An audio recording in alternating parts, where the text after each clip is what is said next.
The Thom Hartmann Program is brought to you in part by the Aiden Forecast, an investment newsletter with weekly updates of leading market indicators and a monthly deep dive into what the details of the economy and the markets mean for investors and retirees. On the web at aidenmarkets.com. Wines have some of the highest pesticide levels in our food chain. This hour brought to you by ecowine.com.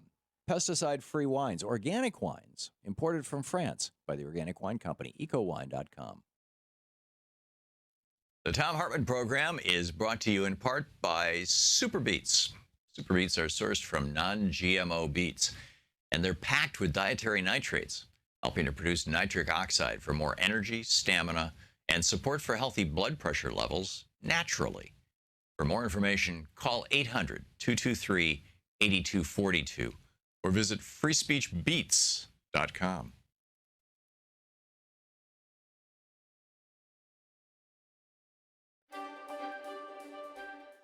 Welcome back. Well, my friend, we're not hitting our goals here, and this is a big problem. We just have 2 days to go. Today and tomorrow, it's the end of the fund drive, and we raised $4,000 yesterday. And $4,000 the day before, so we're $12,000 short, and we need to raise $10,000 today. And tomorrow. And that's it. And I realize a lot of folks donated last week and the week before, and I'm not asking you to give again. But if you have not yet donated to Free Speech TV, if you have not participated in this fundraising drive, if this show is meaningful to you, if Free Speech TV is meaningful to you, it's a wonderful network. It's got a bunch of great people working there, and unlike commercial television, nobody's getting rich here. Nobody at Free Speech TV, nobody on this show. It's the entire thing, from the network to the various shows. We're all running these things on basically a shoestring, and the good news is that we can do that when you help out, and we can keep the network going, and we can keep the shows going, and all that kind of thing. And the other good news is that gives us a really substantial level of independence, which is a really good and important thing. The bad news is that, when we don't raise enough money, then, we've got a problem. So this is, make it or break it time. This is important. This is serious. And if you have not already contributed to Free Speech TV, I mean, even $5, please call now, 877-378-8669. Please call now and make a donation. Independent media is vital. We have, for example, Congress is right now looking into the role of what Russia might have done with our election.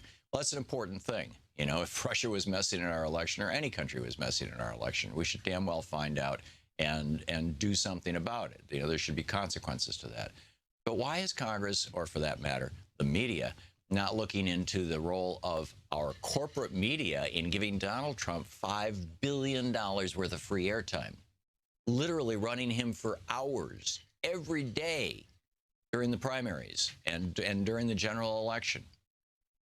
Why is nobody investigating that? It seems like a topic that should be investigated. I mean, you say, why did Trump win the election? The answer is really simple. $5 billion worth of free publicity. So, I mean, yeah, you could talk about all the other things, but it was the media. The media created Trump. The media made Trump. They made him the Republican nominee, and I'm sure they were quite gleeful, thinking, oh boy, look at this. We've really messed with the Republicans now. But then they went on to make him president. And you know this. I know this. This is common sense. Do you hear it anywhere in the media? No, of course not. The media doesn't like to look at themselves.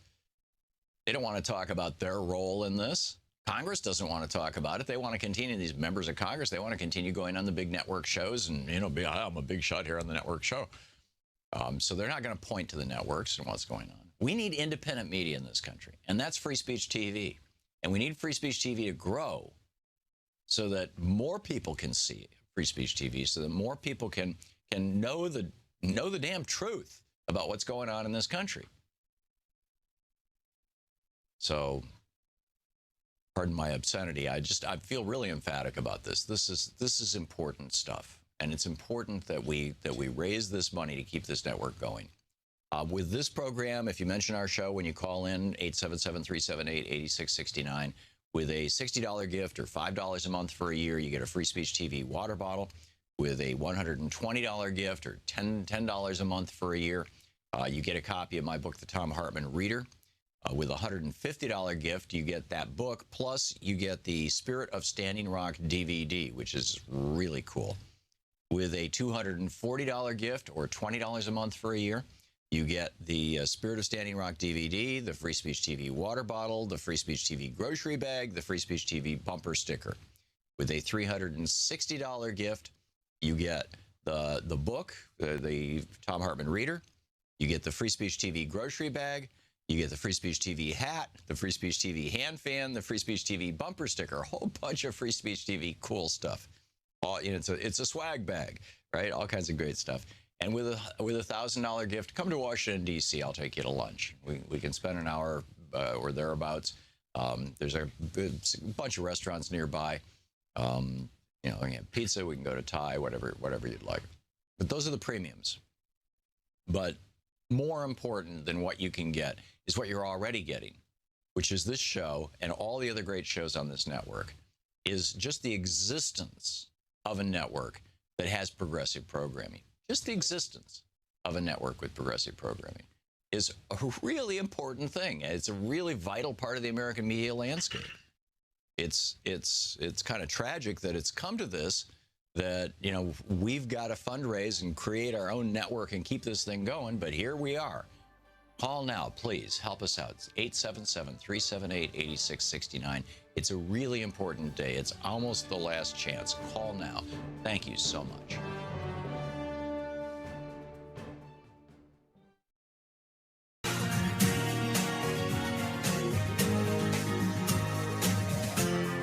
This is the Thom Hartmann Program. Greetings, my friends, patriots, lovers of democracy, truth, and justice, believers in peace, freedom, and the American way. Thom Hartmann here with you. I have, first of all, there's a lot going on right now. The Senate Intelligence Committee is looking into whether Trump and company were collaborating with the Russians. Something that strikes me is, first of all, this is something we all want to know, right? It's like, let the truth come out. And if the subtext to this, at least from the Democrats' point of view, is, did Russia help Donald Trump become president? There's really another question that they should be asking. I mean, that's a legitimate question. And if there's any evidence that that's the case, then, we should have a conversation about what to do. Do we have another presidential election? Do we, what do you do? It's sort of like, when we figured out that George W. Bush wasn't a legitimate president, that the Supreme Court handed him the White House, but in fact, he lost Florida.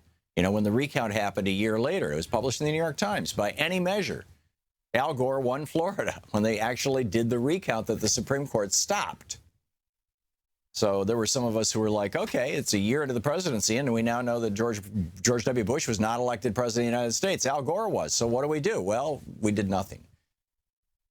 But the other question that I think should be asked is, what was the media's role in all this? Giving Donald Trump $5 billion worth of free publicity, breathlessly following him around, showing empty hangars and airplanes waiting for him to get off. I mean, hour after hour after hour of nonstop Trump coverage in the primaries, in the general. To what extent did the media essentially conspire to get Donald Trump elected because his presidency would be better for their ratings than a boring Clinton presidency, where things just get done, rather than lots and lots of fights? So there's that. I just kind of wanted to mention that, but I have something for you to call me about, and I'm just fascinated by this. I have a list of the 265 members of Congress who, as the headline by the article by T.C. Sadek over at The Verge, the headline reads, "The 265 members of Congress who sold you out to ISPs and how much it cost to buy them." So two things. One, give me a call and let me know who your member of of either the House of Representatives or, either one of your two senators are. And the House members, actually, the numbers are even more mind-boggling. And I will tell you how much the internet service providers gave them that led, presumably, to this vote, to sell your internet history. What I'm not sure what to do is what to do next. And to this, I'm looking for your advice. Louise and I tried to brainstorm this morning for a few hours, and we're just, we're not writers for The Daily Show. We didn't come up with something really good or really funny. So say that you're living in the district of Congressman Roger Marshall, for example, in Kansas's 1st District. And you call up and you say, okay, my congressman is Roger Marshall. And so I say, okay, he took $20,500 from the internet service providers in order to give them. Now, see, I keep saying on this program, the most profitable investment in America is to buy a member of Congress. You spend $20,500 on a member of Congress and you make $20 million, maybe $200 million. Because these internet service providers, now that they know every single website you go to, now that they can read every email you send and receive, now that they can monitor your chats, your live chats, your instant messages, all that kind of stuff, now that they know who you bank with, now that they know what your credit card numbers are if you use them online, now that they know your Social Security number and your address, they can sell all of that information. They know if you're having an affair. They know if you're looking for a job. They know that if you're Googling, what's the cure for leukemia. They know if you take vitamins or herbs. They know if you have an embarrassing condition. They know it all. And one of the things that occurred to me is, okay, Roger Marshall took $20,500 for his vote, the Republican from Kansas's 1st District. So, should we try and raise $20,500 and buy Roger Marshall's private information from whoever his internet service provider is and reveal it to the public? There's several GoFundMe pages to do that right now. But Roger Marshall isn't the amazing one. I mean, the amazing ones are people like Thomas Massey, the Republican from the 4th District of Kentucky. He only took $2,700, $2,750 in exchange for his vote. Well, there's not a clear quid pro quo, but that's how much he took, and that's how he voted. You can infer the rest. Or Mark Meadows, the Republican from North Carolina's 11th District. He got $4,000. These are all M's, by the way. My list is alphabetical, so when you call, I can quickly look them up. And if you look at the Senate, of course, the numbers are a little higher. It costs more money to buy a senator. So Senator Jim Risch, the Republican from Idaho, he took $27,000. Pat Roberts, the Republican from Kansas, the senator, took $100,200. One of the ones who really cashed in was John Thune, the Republican from South Dakota. He took $215,000 to sell your privacy on the internet. So the question that I pose to you is, after I tell you, and by the way, you can track this down. If you go to The Verge, TheVerge.com, you'll see the article by T.C. Sadek. He just, somebody sat down and did the work. They went through Open Secrets and they pulled up all the donations to these individual members of Congress, both in the Senate and the House, from the telecom industry. And, they posted it. And 100% of these people are Republicans, all 265 of them Republicans. No Democrats on the list. So if you've got if you know who your member of Congress is, and if you don't know, I can't immediately help you. I can, because my list is alphabetical here, unfortunately. So I can't say, oh, you're in the, and I don't have, district maps. So I can't say, oh, you're in the 4th District of Wyoming or whatever. Actually, I think Wyoming only has one district, but anyhow, you get my point. So if you have, let's find out. For example, Dave in Columbus, Ohio, listening on WGRN. Hey, Dave, who's your member of Congress? Well, my member of Congress is actually a Democrat, but one of my senators is a Republican, Portman. Oh, Rob Portman. Okay, let me look him up. Rob Portman took $89,350. All right. So what should, so when you call Rob Portman's office about that $89,350 that he got from the telco industry in exchange for his, selling out your privacy, can you think of something witty to say? This is where I'm stuck. I'm not, any ideas, David? Well, I could just ask him if he got a new house or something. I just feel like the whole problem is not being exposing it makes a difference. Yeah. I think, another question might be, okay, I understand that Senator Portman took $89,300 for his vote on selling my privacy. How much more would I have to bid to get him to vote to keep my privacy? Would I have to bid, $10,000 more, make it $99,000? Would I have to bid $20,000 more? What is the bidding war in Senator Portman's office? One of the interesting things I looked up was my former congressperson, T. Berry, started out as an aide to the congressman that was there, Kasich, who's now governor. And he became wealthy on a congressman's salary, which, he was getting all this money from insurance companies, and, it's just sad. Yeah, and a lot of these guys are getting rich on insider trading. This is what Tom Price was doing, and the guy who's in charge of HUD, he's a physician, and whenever legislation came before him that had to do largely with pharmaceuticals or medical devices, where they were going to help or hurt a particular industry, he would buy or short their stock. And Preet Prahara, if I'm saying his name right, the federal prosecutor for the District of New York, was actively investigating Tom Price for corruption on this, for a felony, when Donald Trump fired him. Question: is there a direct line between those two facts? Anyhow, David, thank you for the call, and we'll continue with your calls, and maybe somebody will have something really brilliant that we can say to these weasels when we call up their offices and say, "Really, you sold me out for $2,700? We'll be right back. This is the Thom Hartmann Program. Coming up on 16 minutes past the hour. We'll be back with more of your calls after this.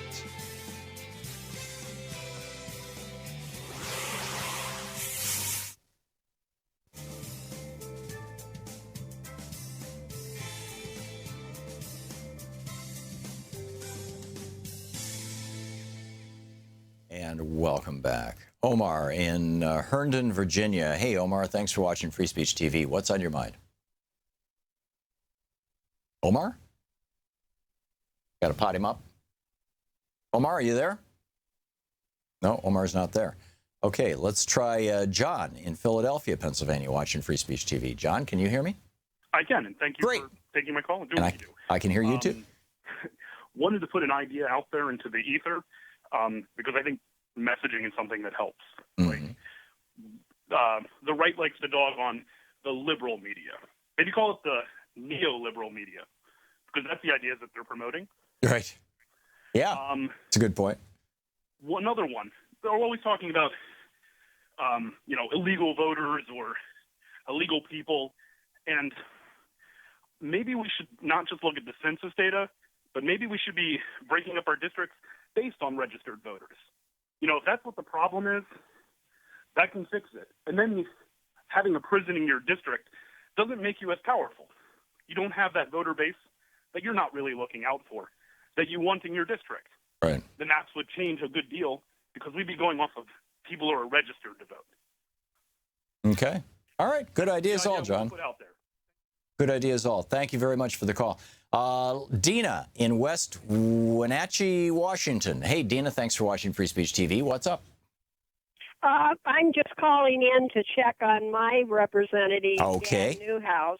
The name is what? Dan Newhouse. Okay, that take me to the ends here. AJLMN, Dan Newhouse. And Daniel Newhouse, Republican from Washington's 4th District, he took $10,000. Okay, and I wanted to mention I was moved over to the House on C-SPAN during one of your breaks yesterday, and Mr. Newhouse was, introducing an emergency resolution to change the way the scientists that advise the EPA Mm-hmm. to change the way they're selected. Right. It's House Resolution 1431, and I called him as I was sitting there watching him talk. I call him a lot. Good on you. Good on you. One of those. Yeah. So anyway, that was all. And you might, if you haven't seen that resolution, I think it's going to be a real nasty one. Yeah. Well, what it does is it allows, in fact, it encourages science deniers, people who are not really, Exactly. yeah. And by bringing transparency, it also means that they can reference science that has not been peer reviewed. In other words, just any old crap that some crackpot writes. Like freedom, when they say transparency, you know they're covering something up. Exactly. And when they say freedom, you know that they're shilling for billionaires. It's real straightforward. Okay, Dina, thank you very much for the call. How are we doing on time, Chris? 10 seconds. Okay. Dina, thank you very much for the call. I appreciate it. We have the numbers on all 265 members of Congress who sold you out. And they are all Republicans. So if you've got a Democrat as your member of Congress, I can't help you out. But if you have a Republican, I can tell you how much they took. And if you can help me figure out, or help us all figure out, what should you say when you call? I kind of like the idea of, hey, you sold out my privacy for a $16,000 donation. If I made a $30,000 donation, would you vote my way? Anyhow, we'll be right back.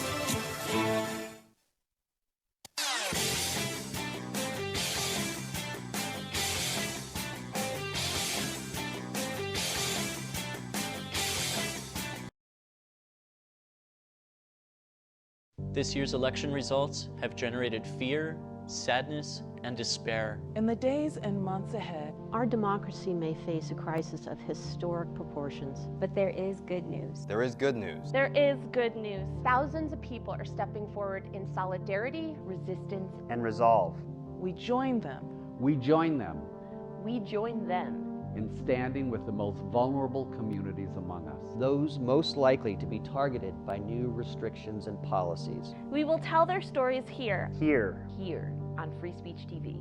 We will lift their voices here. Here on Free Speech TV. In the difficult times ahead, know that we will be with you 24 hours a day. Every day. You are not alone. You are not alone. You are not alone. There are millions of us. Raising our voices and hearts together as one. We've got your back. We got your back. Free Speech TV's got your back. The revolution is in progress. Hey, want to hear that clip again? Subscribe to the Thom Hartmann Program on YouTube to see. Who's your member of Congress? My congressman is Pete King. Okay. I did look up at The Verge yesterday. He received $9,000 for his support. No, I'm showing actually. Oh, Peter King. Yeah, $9,000. You're right. Yeah. So I called his office prior to the vote and asked what how he intended to vote, and I was told that he didn't have an opinion at the time. Turns out that he did cast his vote the way I thought he was going to. Yeah. But what I did after that was I called up my local ISP, which on Long Island is Cablevision. And I asked them what their policy was, and they said that nothing was going to change in their policy. They redirected me to their privacy, existing privacy policy. Right. And I'm guessing that was governed by the FCC rules from before. I'm not a lawyer, so yeah, I'm just hoping that things aren't going to change with them. But I would urge people to call up their providers.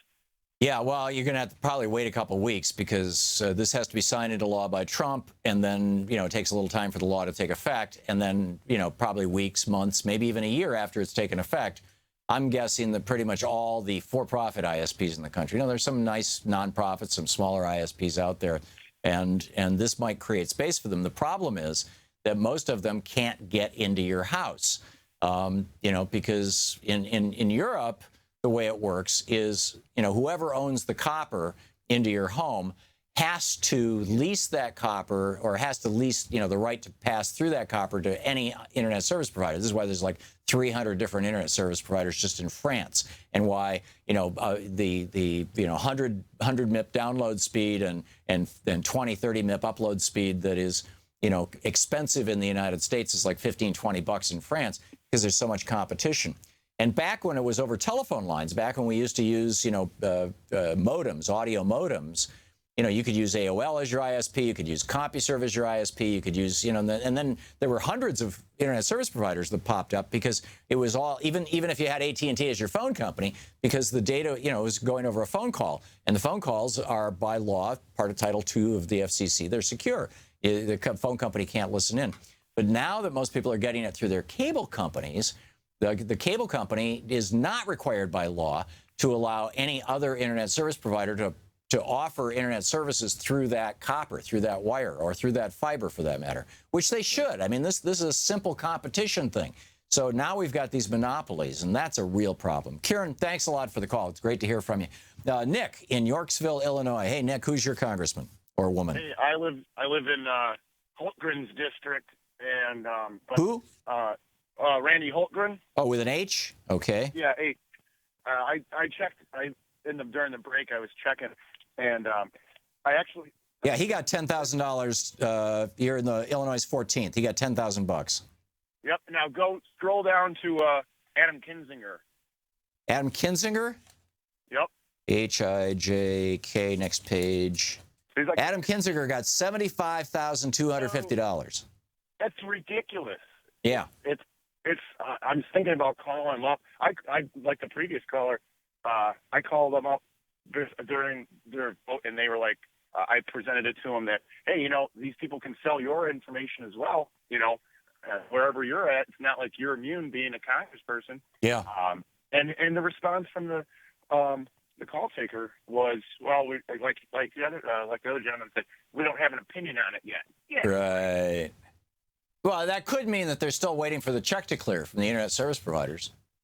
Yeah. So I was trying to think of something witty to say, and maybe, I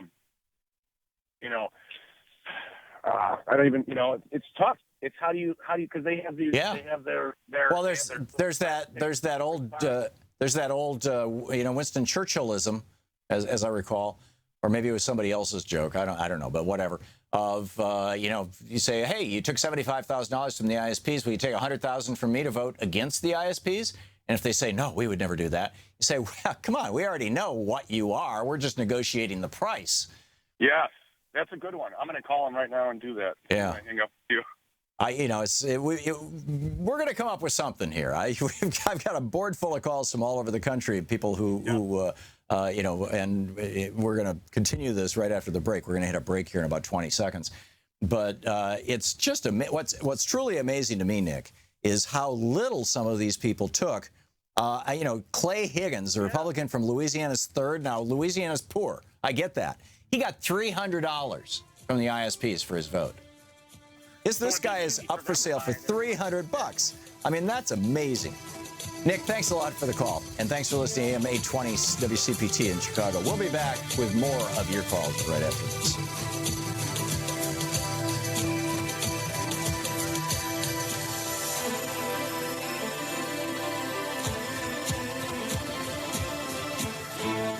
You're listening to the Thom Hartmann Program. Call 202-808-9925. If you're represented by a Republican in Congress or in the House or in the Senate, give me a call and I'll tell you how much money they took from the ISPs.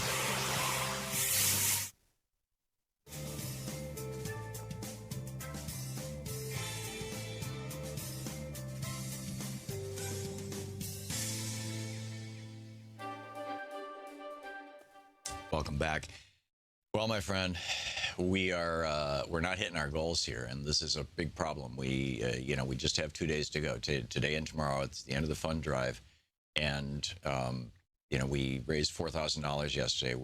And $4,000 the day before, so we're $12,000 short, and we need to raise $10,000 today, and tomorrow, and that's it. And I realize a lot of folks donated last week and the week before, and I'm not asking you to give again.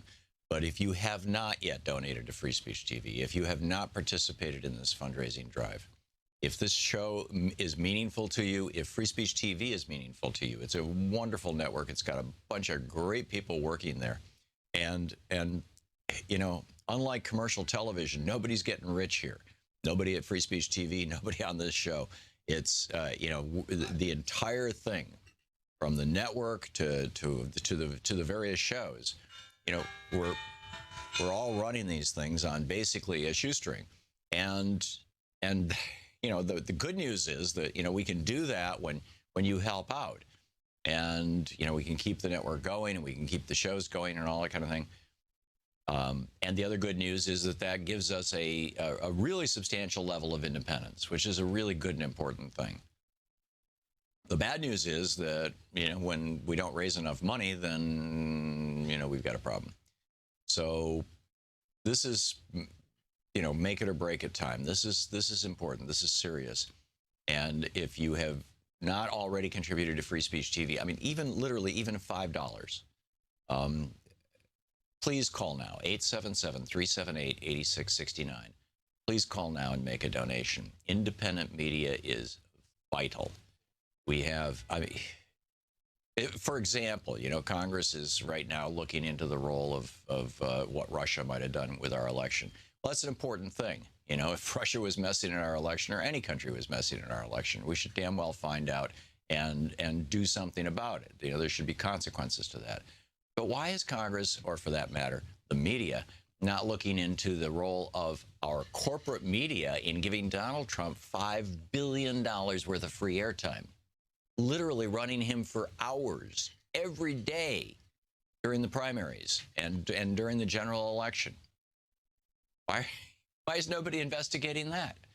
It seems like a topic that should be investigated. I mean, you say, you know, why did Trump win the election? The answer is really simple.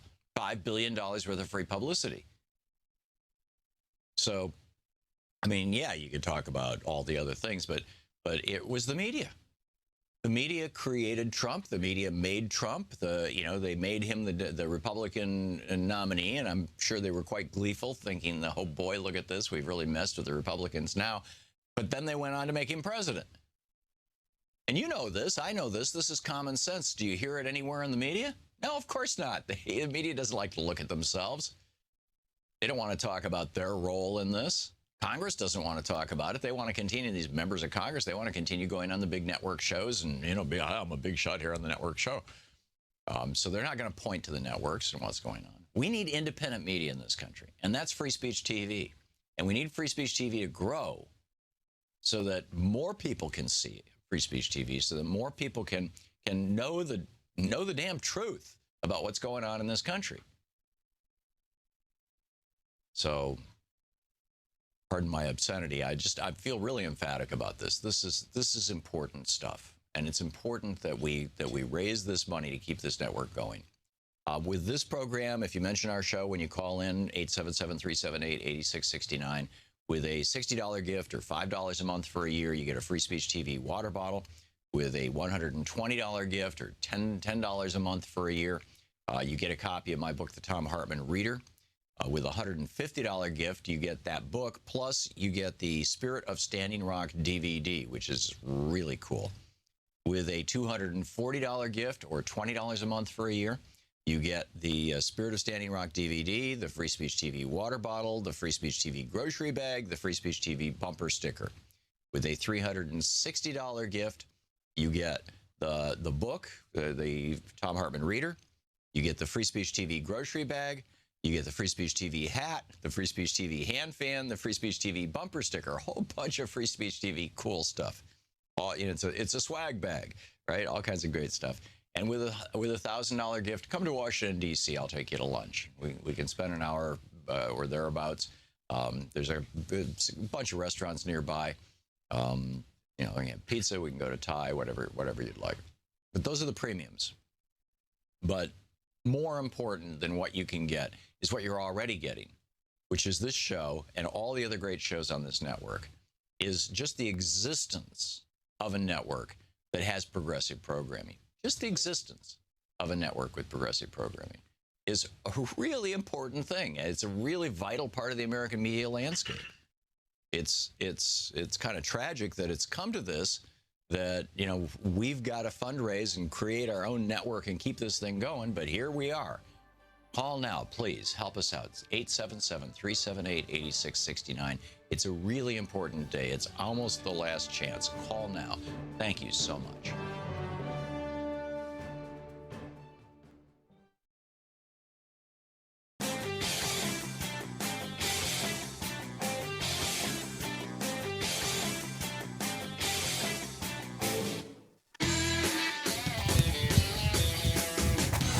Welcome back. Thom Hartmann here with you.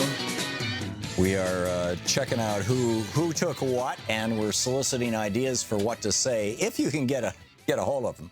So Ann in Waldo, Maine, listening on AM 620. Hey, Ann, who represents you? Hi, Tom.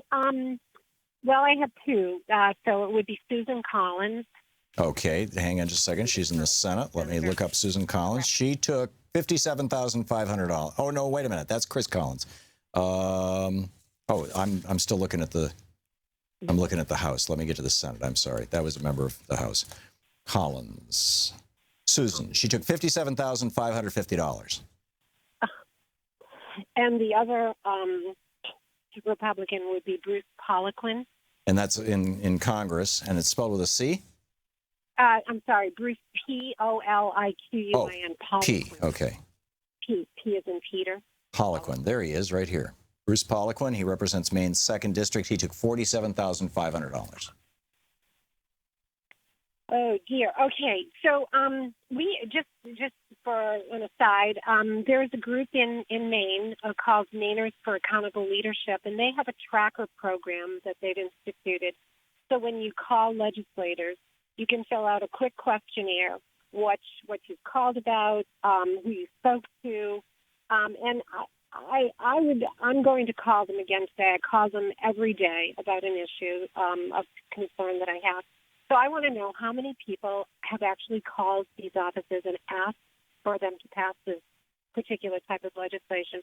But this NAFL, this Leadership Tracker Program, I think is... I would be astonished, Ann, if anybody called their member of Congress in the last couple of weeks and said, please pass a law that lets my internet service provider, my ISP, sell all of my browsing data, sell all of my personal information, sell the name of my doctor if I've ever had an email with him or her, et cetera. I would be amazed. And I got to move along, though. There's a lot of people want to get in here. Thank you for the call. Dean in Delaware, Ohio. Hey, Dean, who's your member of Congress?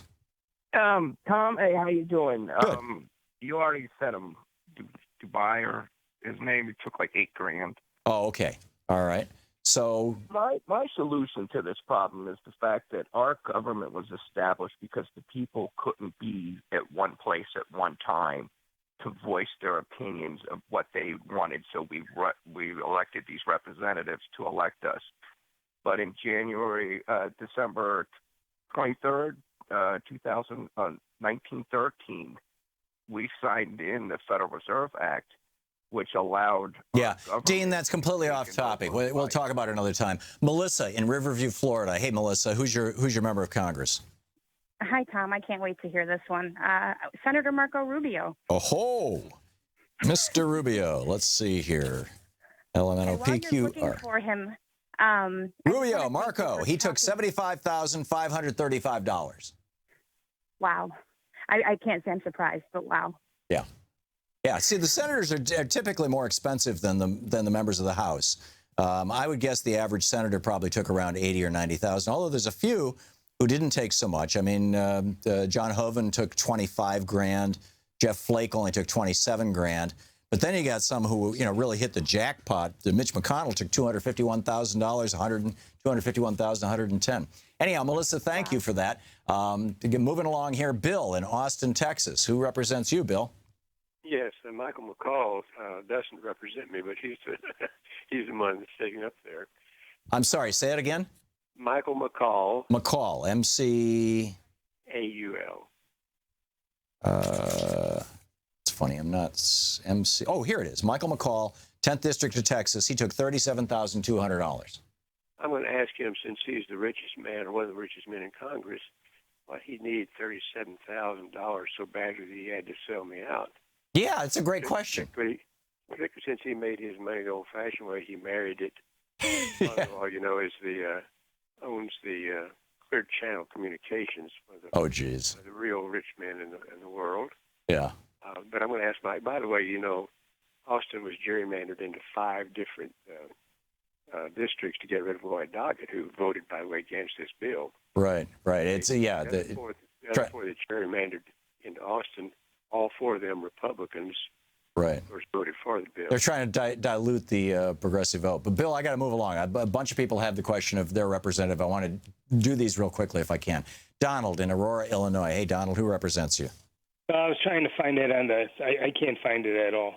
All I'm going to say is this is very dangerous, and I'm hoping that more and more people start looking into this. If they give this to nefarious people, they get your Social Security or tax information. Thank you. I'm so glad you're doing this. I wish this would be shown on television. Yeah, Donald.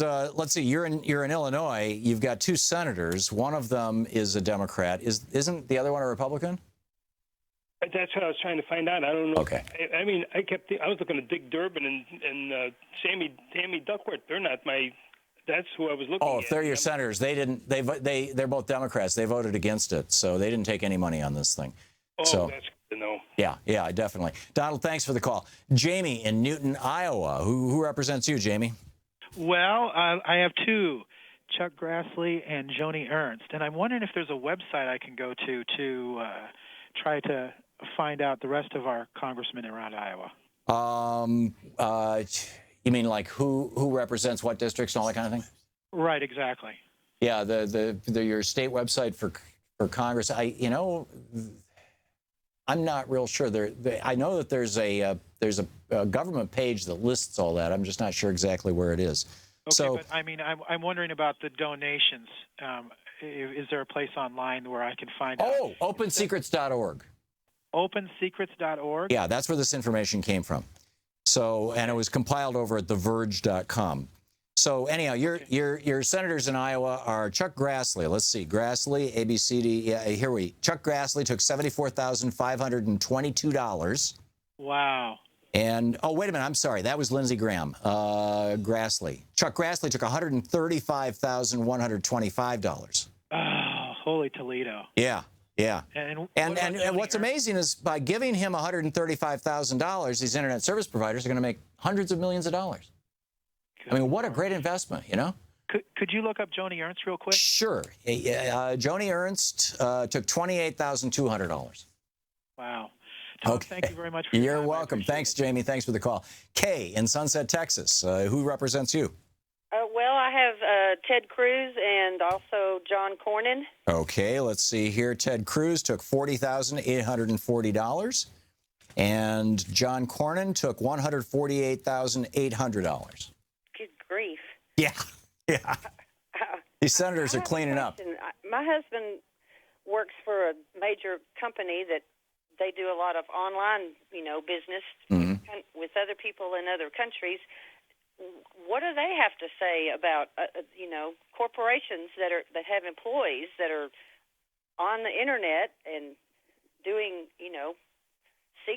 Well, the bigger corporations probably have the ability to basically secure all their traffic so that their internet service providers can't track it. But you and I, we don't have that capability. I mean, you can buy a VPN, you can pay extra money for it, but even then, if you're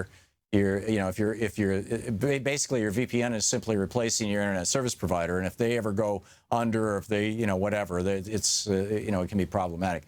Kay, I got to move along, but thank you for the call. Anna in Louisville, Kentucky. Hey, Anna, who's your representative? Well, I just heard you say, Mitch McConnell and how much he got. So right. I want to know how much Rand Paul got. Okay, let's see here. Oh, a minute.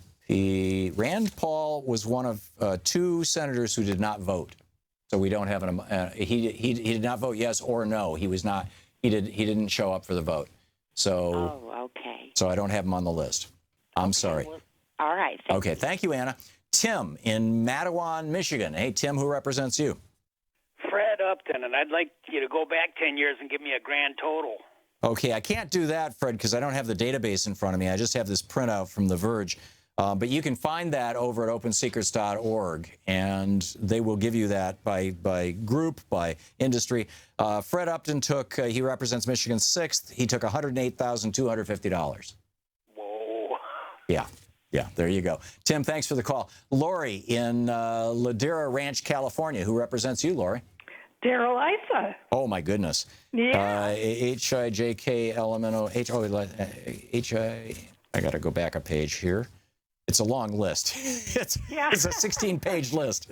I'm also curious about Dana Rohrbacher, who's right next door here. Okay. Daryl Isa, representing California's 49th. He took $66,275. And Dana Rohrbacher, he took, he was cheap. He only took $1,350. Well, he's kind of gone off the grid. Yeah, well, that might be it. I mean, maybe he's not even in campaign mode. Maybe he's not thinking about running for re-election. I don't know. Yeah, but he only we took have a very large contingency of people working to get Daryl Isa out. Yeah, I know. So and that's why I wanted to know this number. Yeah, good. Well, spread it far and wide, and good luck. It's Doug Campbell, isn't it? The guy who's, Doug... Doug Applegate. Applegate, that's right. Doug Applegate is the guy. We also have another person who may be running against him even, so we're actually going to have some competition here in the OC. Oh, interesting. Well, beware. I mean, sometimes the Republicans will get a couple of opponents going so that, they did that with the Senate seat in North Carolina some years ago. Lori, thanks a lot for the call. We'll be back with more of your calls. We're finding out how much Congress was paid to sell out our privacy. And what will you say to them once you know the number? I'm curious. We'll be right back.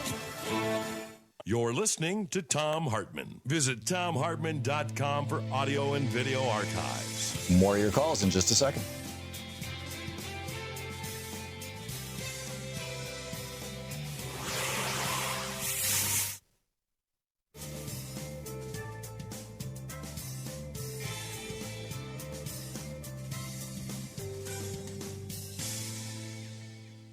And welcome back. Lucretia, watching Free Speech TV in Colorado Springs, Colorado. Who represents you, Lucretia? Doug Lamborn. I'm sorry, say it again? Doug Lamborn. L-A... M-D-O-R-N. Doug Lamborn, here he is. He represents Colorado's 5th, and he took $28,400.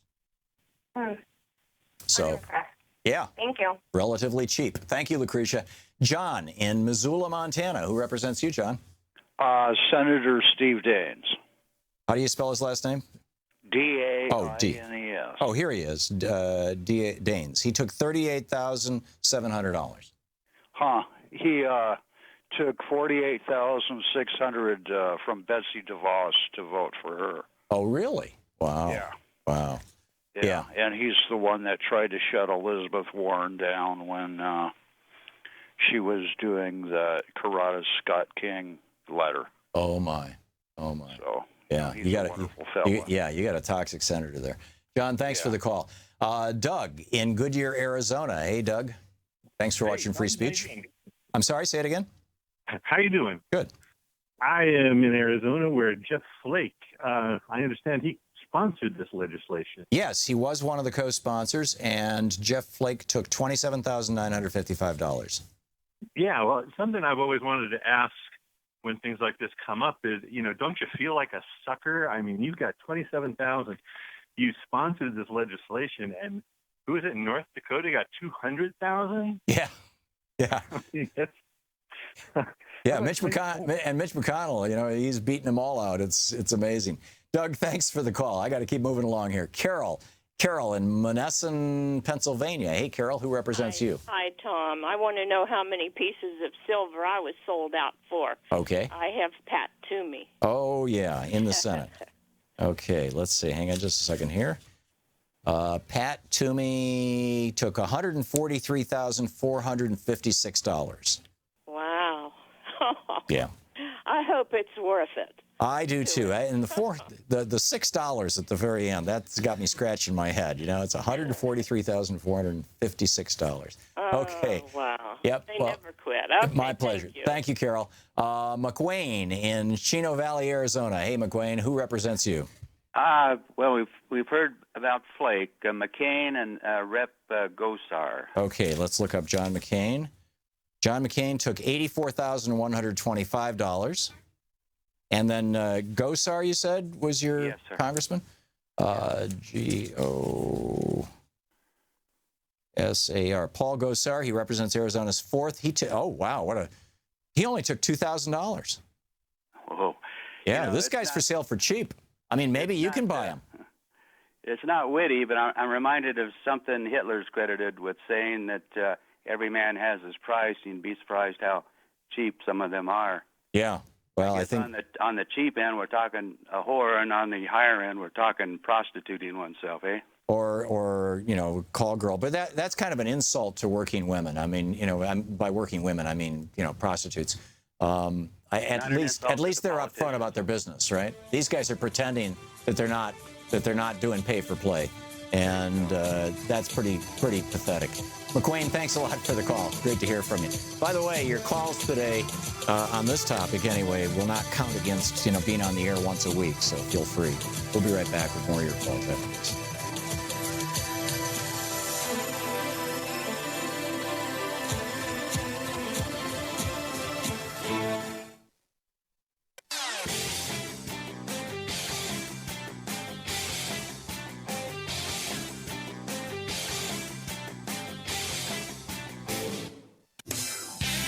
Speed this up a little. Just tell me who your representative is. I'll tell you the amount, and I'll move on to the next person, okay? Tim in West Branch, Michigan. Who represents you, Tim? Stabenow. Debbie Stabenow is a Democrat. She did not vote for this legislation. I do have a question. Can't we copyright our personal information and make a profit ourselves? I don't think so. I don't think that would be consistent with the copyright law. But good try, Tim. David in Bend, Oregon. Hey, David, who's representing you? Well, it's Greg Walden, Tom. And Greg Walden. He represents Oregon's 2nd, and he took $155,100. He took a lot of money for a member of the House. I know. He's about the 5th one on the list of 265. But I want to tell you, I called his office to talk to people there yesterday. I was unhappy, and I explained to them why. And I don't know if there's a carve-out for members of Congress from this legislation. But then I contacted my local ISP, which is Ben Broadband here. They're owned by a Fortune 500 company in telephone and data systems. And I learned that they had put up on their website, Ben Broadband, yesterday, a privacy policy saying that they're not going to sell their information, our information, that they want to maintain their business relationships, and privacy is a big part of that. So I suggest that people who are worried about this contact their ISPs. Now, I use Verizon. I might get a different story there. Here's the problem, though. I guarantee you, if you read the privacy policy or into the contractual stuff on that website, it will say we can change this at any time. I know that, but I was at least glad. I mean, this was the new privacy policy statement on their privacy policy dated March. Yeah, some of them are starting to get some blowback. I guarantee you the big ones are, they'll give it lip service. Everybody's going to give it lip service. But yeah, and one last. No more one last. I'm sorry, David. I want to get some people in here. Chuck in Bartelso, Illinois. Hey, Chuck, what's up? Hey, Tom. My congressman is John Shimkus. And he's not a cheap hooker. He cost $104,425. Yep, you're right. I just found the number, $104,425. He represents Illinois' 15th. So. Yeah. So okay. Okay. Thanks a lot, Chuck. Good talking to you. Nikki in Houston, Texas. Who represents you, Nikki? Ted Poe. Poe. Okay. Poe. No, that's Roe. LMNOP. Poe. Ted Poe. Texas' 2nd. He took $23,000. Nikki, thanks for the call. Dale in Granville, Michigan. Hey, Dale, who represents you? Hi, Tom. How are you? Bill Heisinger. Okay. How do you spell that? H-U-I. Oh, here it is. I got it. It's H-U-I. He took $7,500. Okay, that's not too bad. Yeah. Well, I'm not sure if the cheap ones are the ones we should worry about or the expensive ones are the ones we should worry about. Dale, thanks for the call. Jackie in Box Elder, South Dakota. Who represents you, Jackie? $215,000, John Thune. Oh, really? Oh, he's your senator, right? Do you happen to know who your member of the House of Representatives is? Kristi Noem took 38,000, and Mike Rounds, the other senator, took 40,000. So we were bought off really well. Yeah, incredible. And these ISPs will make hundreds of millions of dollars selling this information. Jackie, thank you for the call. Nicholas in Lexington, Kentucky. Hey, Nicholas, who represents you? Andy Barr. Okay, B-A-R-R, Andy Barr. He is the 6th District of Kentucky. He took $28,400. So cheapo. Yeah, there you go. Thanks, Nicholas. Bernie in Independence, Missouri. Hey, Bernie, who represents you? It's Vernon, Roy Blunt, Clara McCaskill, and Manuel Cleaver. Okay, let's start with, at the very end, did you say Cleaver? Yeah, Manuel Cleaver, Democrat. Clara McCaskill, yeah, he's a Democrat. He's not on the list. He didn't vote for this. Clara McCaskill didn't vote for this. Who was the Republican? Roy Blunt. Oh, that's right, Roy Blunt. And Roy Blunt took $185,550. So you got an expensive one there, Bernie. You're going to have a hard time outbidding him, I'm guessing. Terry in Oberbean, if I'm saying that right, Indiana. Terry, who represents you? Terry? Oh, Terry's not listening to his or her phone. In Albuquerque, New Mexico, I'm sorry, we missed your name there. Can you hear me that you're on the air? Hannah, yeah, that's my name. Oh, great. Hannah, thank you. And who's your representative? Michelle Lujan Grisham. Grisham. Okay, let's see here. G-R... Rotham? Grisham. Huh. Is that a Democrat? She is. Oh, okay. She's not on the list. No Democrats voted for this. So, okay. How about Steve Pierce? Pierce. Okay. Let's see here. Steve Pierce took $20,400. He represents New Mexico's 2nd. So, good luck with that information. Diane in Madison, Wisconsin. Hey, Diane, who represents you? Hi, Ron Johnson. And how are you spelling this website that you got this information from? This is at The Verge, TheVerge.com. And it's by T.C. Satek, and it's titled "The 265 Members of Congress Who Sold You Out to ISPs and How Much It Cost to Buy Them." And remind me again who your senator was? Johnson. Oh, Johnson. That's right, Ron Johnson. He took $123,652. Of course he did. Of course, like you said. There you go. Thank you, Diane. Russell in Russell. I don't have a city or state for you. Where are you calling from? Indiana, 1st District. And my senator is Todd Young. Okay. Let's see. Todd Young. Todd Young took $28,670. And do you know who your member of the House is? Pete McCloskey. He's a Democrat. Oh, he's a Democrat. Okay, he didn't vote on this thing. So thank you, Russell. Chris in Humphrey, Arkansas. Hey, Chris, who's your representative? Sir, Rick Crawford, Congressman in District 1. Okay, Rick Crawford, Eric Crawford, Arizona's 1st District, took $9,000. Oh, no, Arkansas, Rick. Oh, Rick. 1st District. Oddly enough, I used to live in Arizona as well. Yeah, his legal name must be Eric. Because Arkansas? Yeah, it says Arkansas's 1st District, Eric Crawford.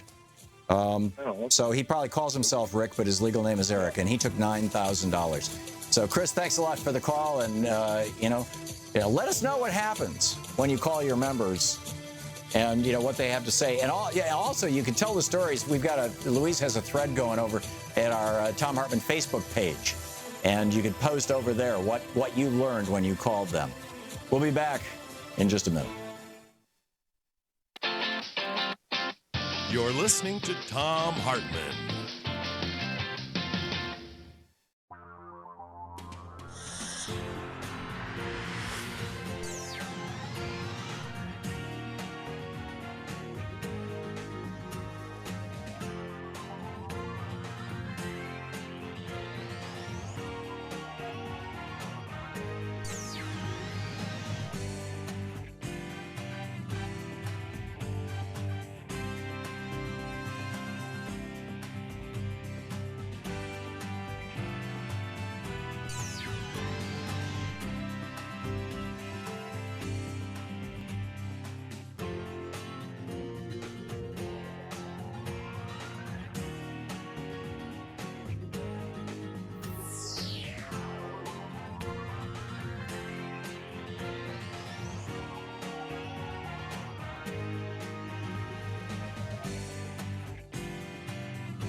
The Thom Hartmann Program is brought to you in part by the Aiden Forecast, an investment newsletter with weekly updates of leading market indicators and a monthly deep dive into what the details of the economy and the markets mean for investors and retirees.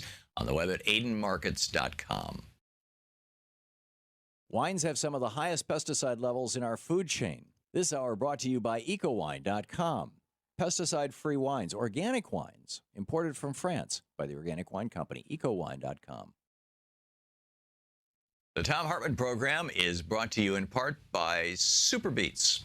Super Beets are sourced from non-GMO beets, and they're packed with dietary nitrates, helping to produce nitric oxide for more energy, stamina, and support for healthy blood pressure levels naturally. For more information, call 800-223-8242 or visit freespeechbeets.com.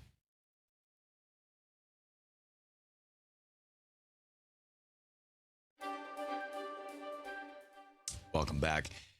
Well, my friend, we're not hitting our goals here, and this is a big problem. We just have 2 days to go. Today and tomorrow, it's the end of the fund drive, and we raised $4,000 yesterday.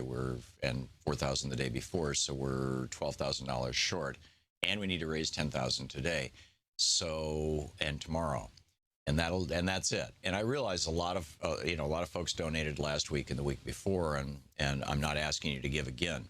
But if you have not yet donated to Free Speech TV, if you have not participated in this fundraising drive, if this show is meaningful to you, if Free Speech TV is meaningful to you, it's a wonderful network. It's got a bunch of great people working there, and unlike commercial television, nobody's getting rich here.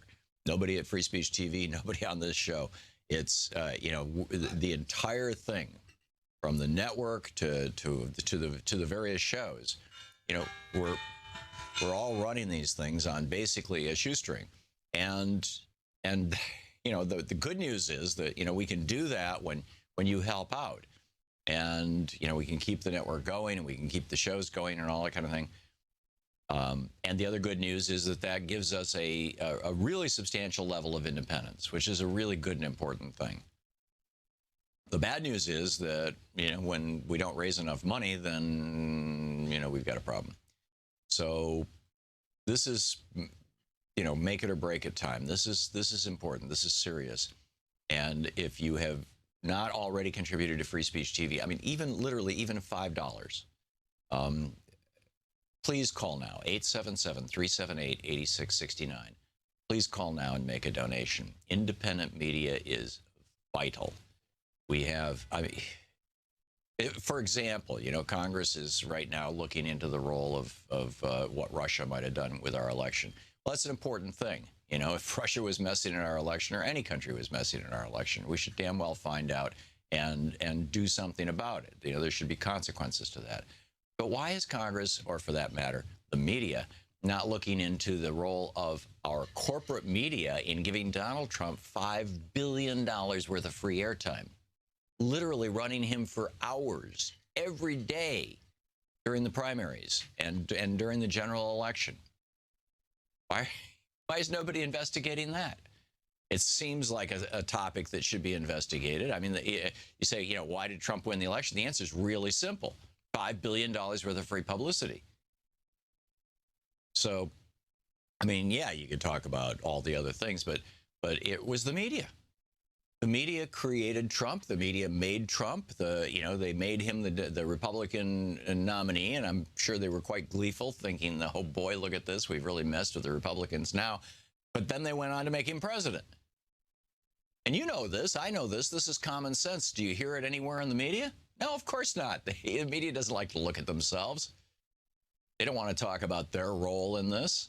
Congress doesn't want to talk about it. They want to continue, these members of Congress, they want to continue going on the big network shows and, I'm a big shot here on the network show. So they're not going to point to the networks and what's going on. We need independent media in this country, and that's Free Speech TV. And we need Free Speech TV to grow so that more people can see Free Speech TV, so that more people can know the damn truth about what's going on in this country. So, pardon my obscenity, I feel really emphatic about this. This is important stuff, and it's important that we raise this money to keep this network going. With this program, if you mention our show when you call in, 877-378-8669, with a $60 gift or $5 a month for a year, you get a free speech TV water bottle. With a $120 gift or $10 a month for a year, you get a copy of my book, The Thom Hartmann Reader. With a $150 gift, you get that book, plus you get the Spirit of Standing Rock DVD, which is really cool. With a $240 gift or $20 a month for a year, you get the Spirit of Standing Rock DVD, the Free Speech TV water bottle, the Free Speech TV grocery bag, the Free Speech TV bumper sticker. With a $360 gift, you get the book, the Thom Hartmann Reader. You get the Free Speech TV grocery bag. You get the Free Speech TV hat, the Free Speech TV hand fan, the Free Speech TV bumper sticker, a whole bunch of Free Speech TV cool stuff. It's a swag bag, right? All kinds of great stuff. And with a $1,000 gift, come to Washington, D.C. I'll take you to lunch. We can spend an hour or thereabouts. There's a bunch of restaurants nearby. We can have pizza. We can go to Thai, whatever you'd like. But those are the premiums. But more important than what you can get is what you're already getting, which is this show and all the other great shows on this network, is just the existence of a network that has progressive programming. Just the existence of a network with progressive programming is a really important thing. It's a really vital part of the American media landscape. It's kind of tragic that it's come to this, that, we've got to fundraise and create our own network and keep this thing going, but here we are. Call now, please. Help us out. It's 877-378-8669. It's a really important day. It's almost the last chance. Call now. Thank you so much.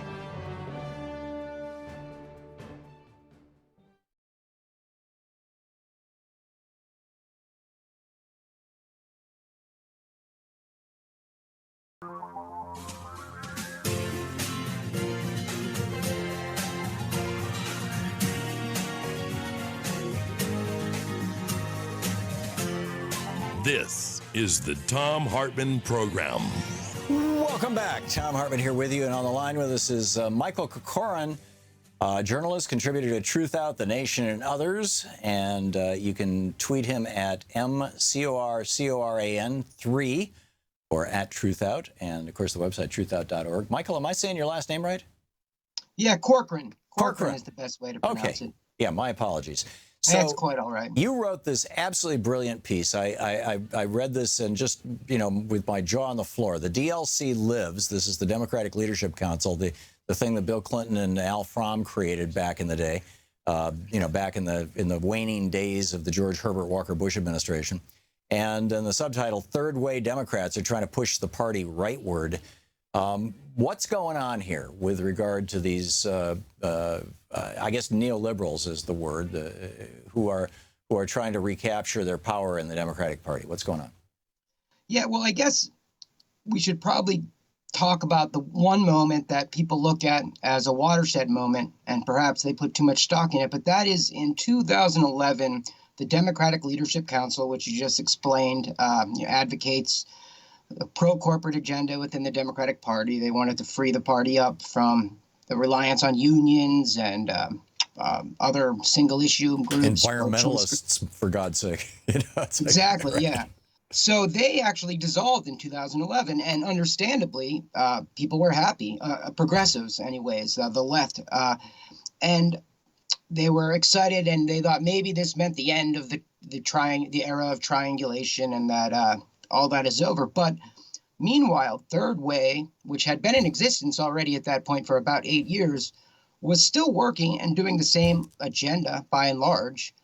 They just weren't quite as loud about it. The DLC had their own magazine for a while. They used to have these New Democrats of the Week, and they would put Hillary Clinton or Martin O'Malley or whoever. They used to really promote themselves. Third Way doesn't do that quite as much, at least not to the public sphere. But they were pushing the same agenda by and large.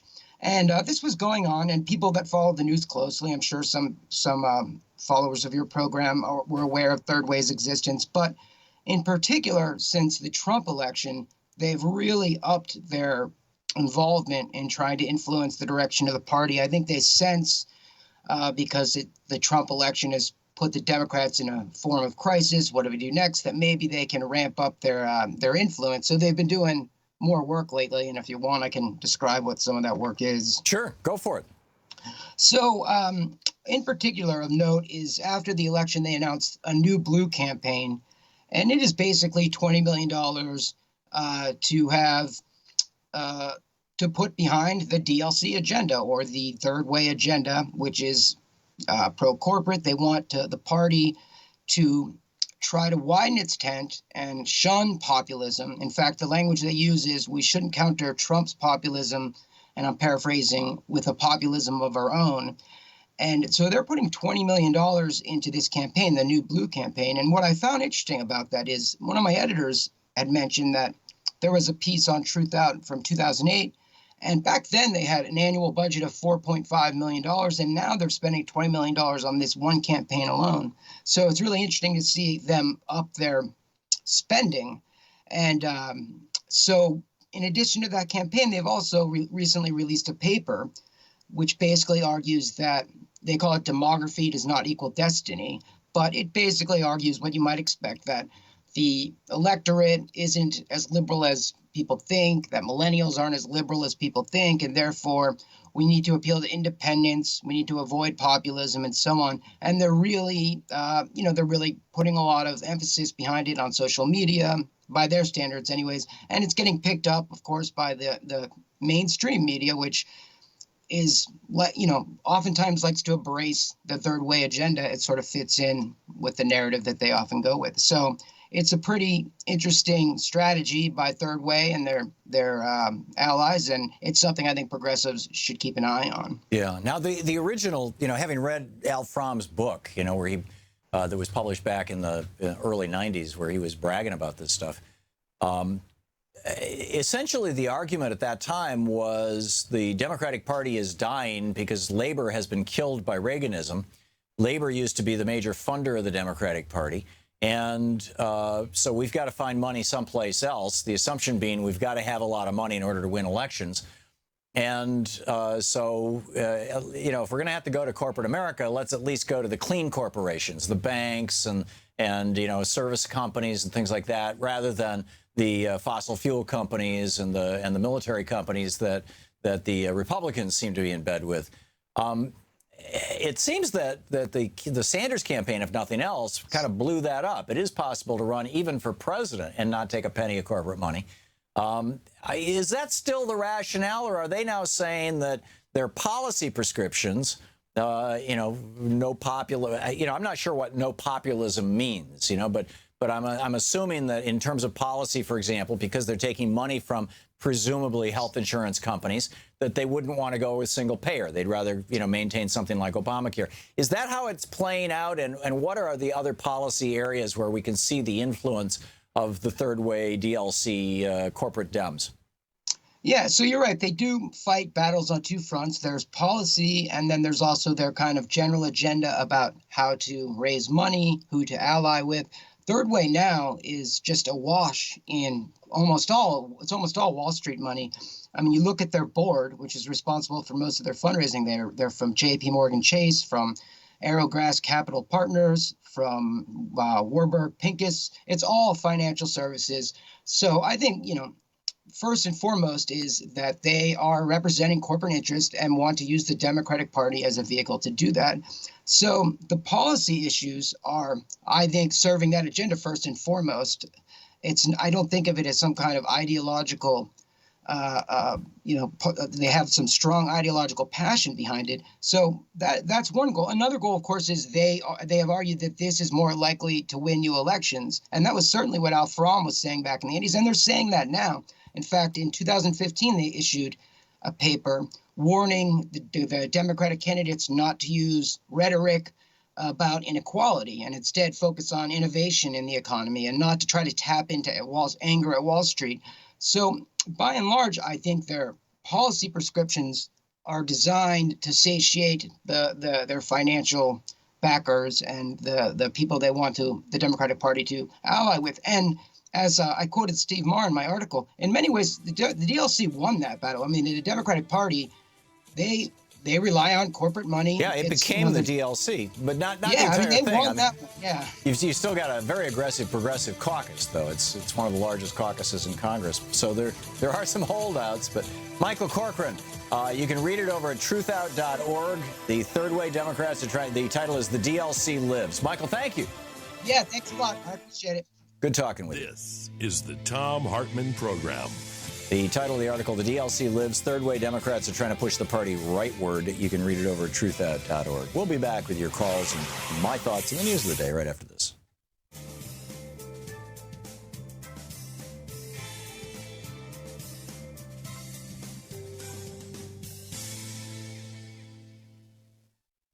And welcome back. James, watching Free Speech TV on DirecTV in Franklin, Tennessee. Hey, James, what's up? Yeah, called Marshall Blackburn's office, and she told me that didn't interfere with my privacy as a person. That was to protect the corporations. That it was just something that related back to them. And if you could just hold me on line, say nothing. I just want to hear it because you know what you got to say. So you can switch it over to my TV so I can get it all. Okay? Yeah. Well, you can just stay on the phone, and I'll tell you, James. That's what I mean. That's what I'm saying. Yeah. They're blowing smoke. This does affect your privacy. The big way that these companies are going to do it, what they used to do is they used to put tracking cookies on your computer that you didn't even know about. The internet service providers can get deep inside your computer's guts and inside everything that's going on because they're basically your connection to the world. But the main way that they're going to do this is by compiling lists of, hundreds of thousands of people who all are shopping for home appliances or who are, thinking about buying a house or whatever it may be. And then they'll go out to advertisers and they'll say, hey, if you want to reach people who are hitting Zillow or who are hitting, the real estate sites with an ad that pops up on their browser, we can insert that ad. It doesn't even have to come from the website that they're visiting. We can insert that ad for you. Just give us some money. So, the principal way that this is going to harass you is not that they're going to sell, your private conversation with your doctor to somebody who's going to put it on the internet. The odds of that are fairly slim, although the law does, as I read it, allow for that, or some variation on that. But principally, it's going to be, big aggregated bundles of stuff, and you're just going to get a whole lot more ads than you would have gotten, and they're going to be far more tightly targeted because now they can read your email. They can figure out what you're up to. They can, if they see you in email flirting with somebody, you might start seeing ads for Ashley Madison or escort service. Who knows? I mean, it's all this weird stuff. So, James, thanks a lot for the call. Cheryl in Columbus, Ohio. Hey, Cheryl, what's up? Thanks for watching us on YouTube. Hi, thanks for being there. My pleasure. So my congressman is Pat Tabari. Okay. And my senator is Rob Portman. Okay. Do you spell that with a T, your congressman? Yes. Tiberi. Here it is. Patrick Tabari, and he represents Ohio's 12th, and he took $53,250. Mm-hmm. And Rob Portman, let's see here. Rob Portman, senator from Ohio, took $89,350. Bad news. Yeah. There's a $50 on the end of both of them. That's kind of strange. I don't know why that would be, but very interesting. How much time? 40 seconds, 30 seconds. Okay, maybe we can get one more. Cammie in Denver. Hey, Cammie. Yes, hello. Hi there. You got a quick note for us? I do. I want to sort of give a ground report what's happening with the Democratic Party here in Colorado. Oh, that's, I've just got 20 seconds, Cammie, and I suspect that's going to take a little more than that. So let me put you on hold, and, I'll pick you up on the other side of that. I thought maybe you were asking about a member of Congress, which is something I can look up real quickly. And but the list, by the way, was compiled by T.C. Sadek over at The Verge, theverge.com. I've tweeted the address to it. It's in our chat room. Sue's put it in our chat room. It's on our Facebook page, and a lot of people are responding on our Facebook page, saying here's who my congressperson is, and you can easily, you can track this information down too. We'll be right back with more of your calls right after this.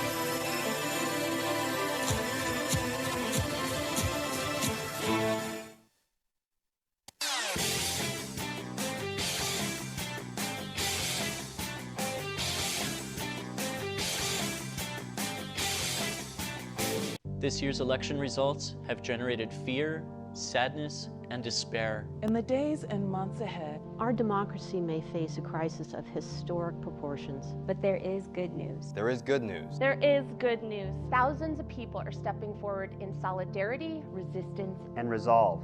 We join them. We join them. We join them in standing with the most vulnerable communities among us. Those most likely to be targeted by new restrictions and policies. We will tell their stories here. Here on Free Speech TV. We will lift their voices here on Free Speech TV. In the difficult times ahead, know that we will be with you 24 hours a day, every day. You are not alone. You are not alone. You are not alone. There are millions of us raising our voices and hearts together as one. We've got your back. We got your back. Free Speech TV's got your back. The revolution is in progress. Want to connect with the show online? You can find the Thom Hartmann Program on Facebook, Twitter, and Instagram. In Denver, Colorado. Let's try it again, Cammie. You were talking about what's going on with the Colorado Democratic Party? Yes. Some good news. Good things are happening on the local level. Colorado, very purple state. I live in Jefferson County, the largest county, very purple county also in the state. And a lot of us progressives and Bernie supporters are coming into the party. And I took your advice, and I'm showing up. And I'm now vice chair of my House district. My chair is also... That's great. I can't believe it, but it's the only way, Tom, is we got to do it from the ground up, from the grassroots, and it takes a little time, but I have to give some credit to Dem Enter. Dem Enter Colorado sent me a text and told me what I need to do to, get involved, and plus I took your advice. But our new chair for the state is Morgan Carroll. She's very, very progressive, great lady. Just all over the place. A lot of former Bernie supporters were coming in. We're taking over. We're doing it in a very positive way. And, that's wonderful. Just want to encourage everyone out there to do the same. Like you said, you got to just show up. We got to do it from the ground up. There you go. Cammie, thank you so much. That's you just made my day. That's such a beautiful counterpoint to listing all these Republicans who sold out to the ISPs.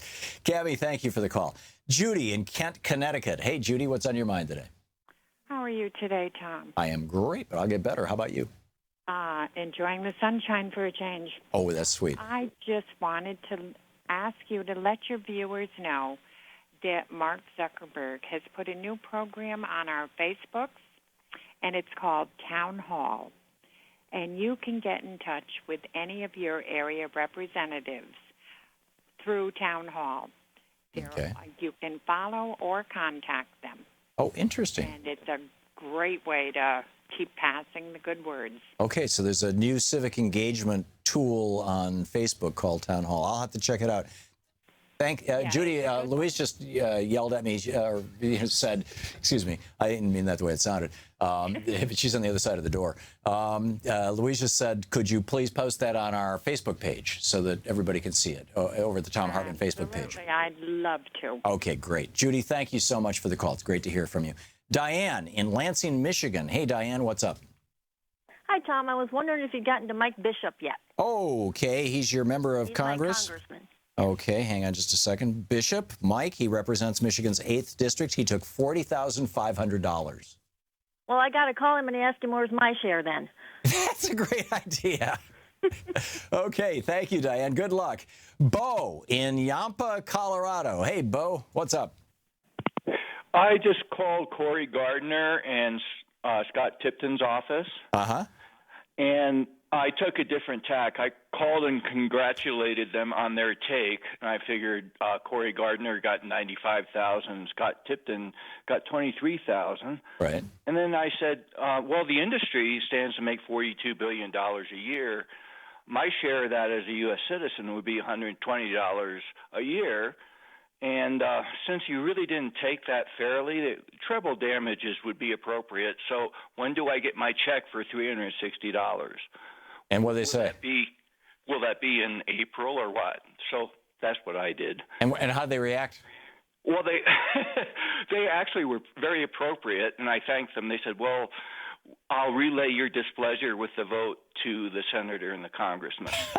That's great. That's great. Bo, thanks. Anyway, that's what I just wanted to share that, and I'll let you get on with what you're doing. Thank you. That's a marvelous one. Bo, thank you very much.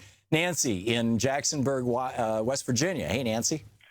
Hi, Tom. Thanks for taking my call. I wanted to know how Capito voted. Okay. What's the first letter? Capito, C-A-P-I. Okay. C-A-P. Oh, here it is. Shelley Capito, Republican from West Virginia, took $24,675. Thank you very much. You're welcome very much, Nancy. Doug in Fort Collins, Colorado. Hey, Doug, what's up? Hey, Tom, how you doing? Good. I'm glad to hear all the people calling from Colorado. We are a progressive state. Amen. I also called Cory Gardner's office, who you had just said got $95,000, $97,000. Yeah. I asked his office, why didn't they raise money the old-fashioned way and just get 3,000 people to give you $27? And they said they should refer me to his election campaign. Right. Okay, Doug. Good on you. Thanks for calling me, and thanks for calling Cory Gardner's office. Faith in Bethlehem, Pennsylvania. Hey, Faith, what's up? Hi, Pat Toomey. Okay, let me look him up here. He's a senator, so he's in the first part of this sheet. Let's see. Pat Toomey took $143,456. 56. Oh, my goodness. Well, and exactly who is this from now? This is from the telco industry, from the ISP industry. Okay, got it. Thank you so much, Tom. You're welcome. Good talking to you, Faith. Shirley in Pocahontas, Arkansas. Hey, Shirley, what's up?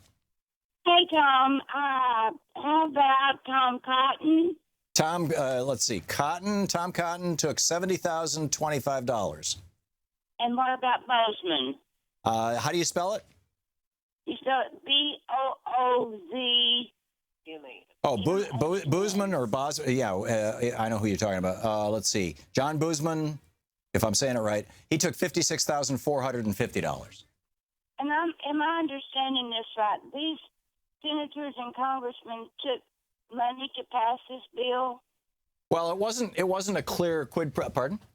1 minute. Thank you. It wasn't a clear quid pro quo. I mean, it's not like, here's the money, please vote on the bill.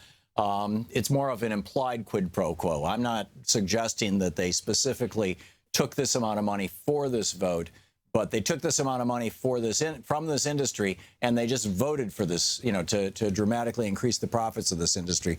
So you can draw your own conclusions about what that means. Shirley, thank you for the call. Joe in Hamilton, Alabama. Hey, Joe. Hey, Aderholt. Spelled with an A? Yes. Let's see here. Oops, I'm still on senators.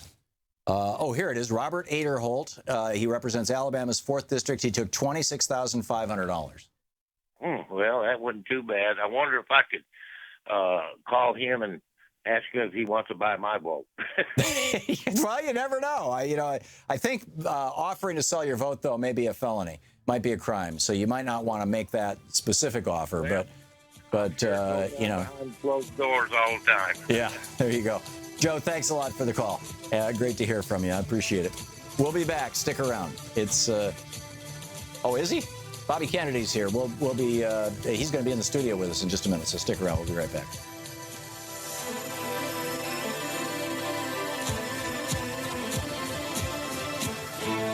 You're listening to the Thom Hartmann Program. Call 202-808-9925. We'll be right back with Robert F. Kennedy Jr. Stick around.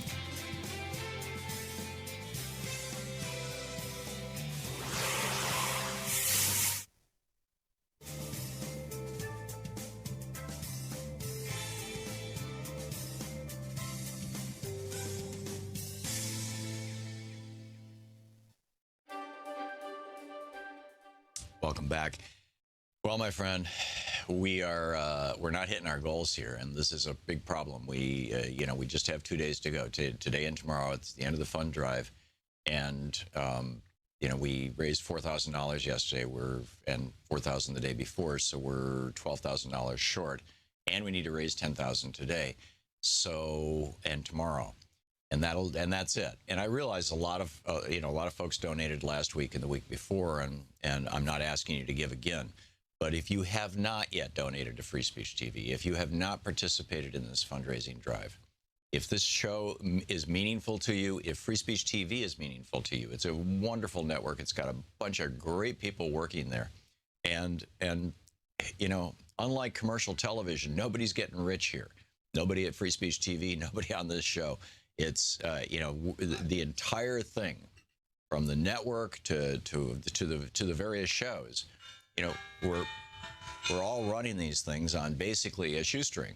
And you know, the good news is that, you know, we can do that when you help out. And, you know, we can keep the network going and we can keep the shows going and all that kind of thing. And the other good news is that gives us a really substantial level of independence, which is a really good and important thing. The bad news is that, you know, when we don't raise enough money, then, you know, we've got a problem.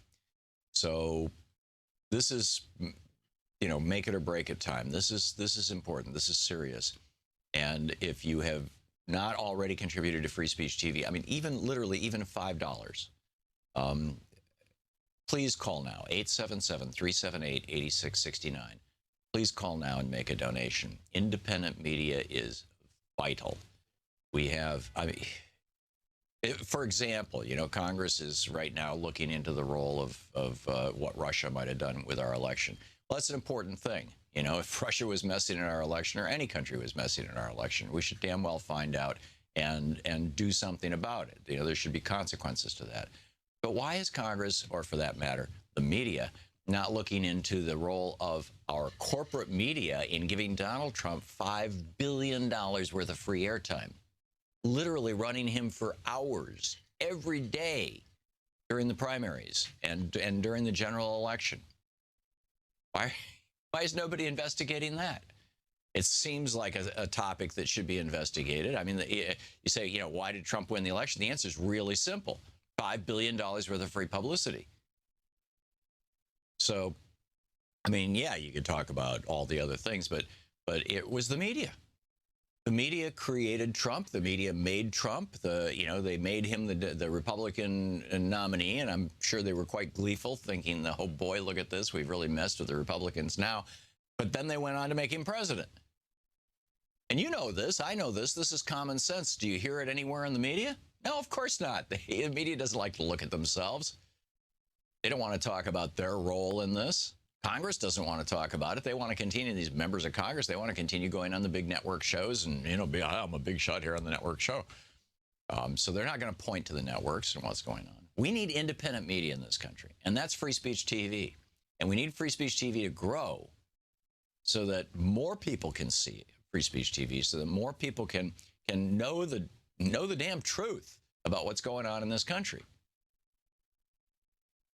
So, pardon my obscenity, I feel really emphatic about this. This is important stuff, and it's important that we raise this money to keep this network going.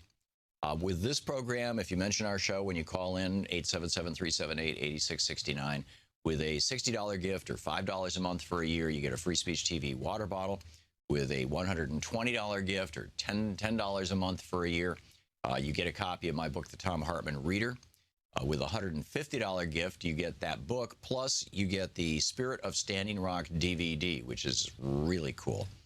With a $240 gift or $20 a month for a year, you get the Spirit of Standing Rock DVD, the Free Speech TV water bottle, the Free Speech TV grocery bag, the Free Speech TV bumper sticker. With a $360 gift, you get the book, the Thom Hartmann Reader. You get the Free Speech TV grocery bag. You get the Free Speech TV hat, the Free Speech TV hand fan, the Free Speech TV bumper sticker, a whole bunch of Free Speech TV cool stuff.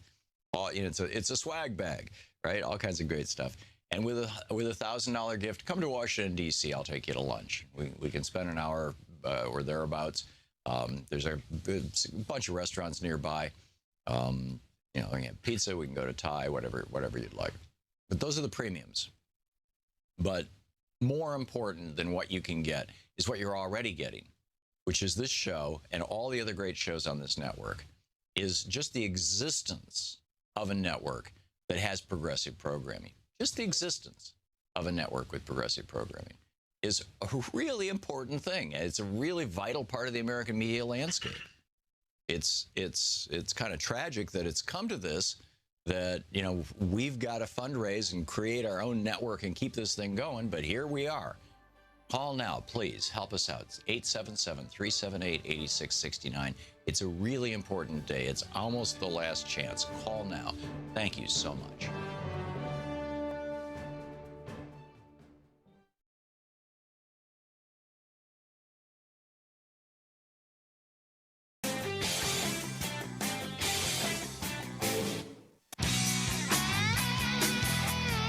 Welcome back. Thom Hartmann here with you, and super pleased, honored, happy to have in the studio with me Robert Kennedy Jr., Chief Prosecuting Attorney for the Hudson River Keeper, President of the Waterkeeper Alliance, author of several books, most recently Framed, Why Michael Skakel Spent Over a Decade in Prison for a Murder He Didn't Commit. Website, robertfkennedykr.com, and you can tweet him at Robert Kennedy Jr.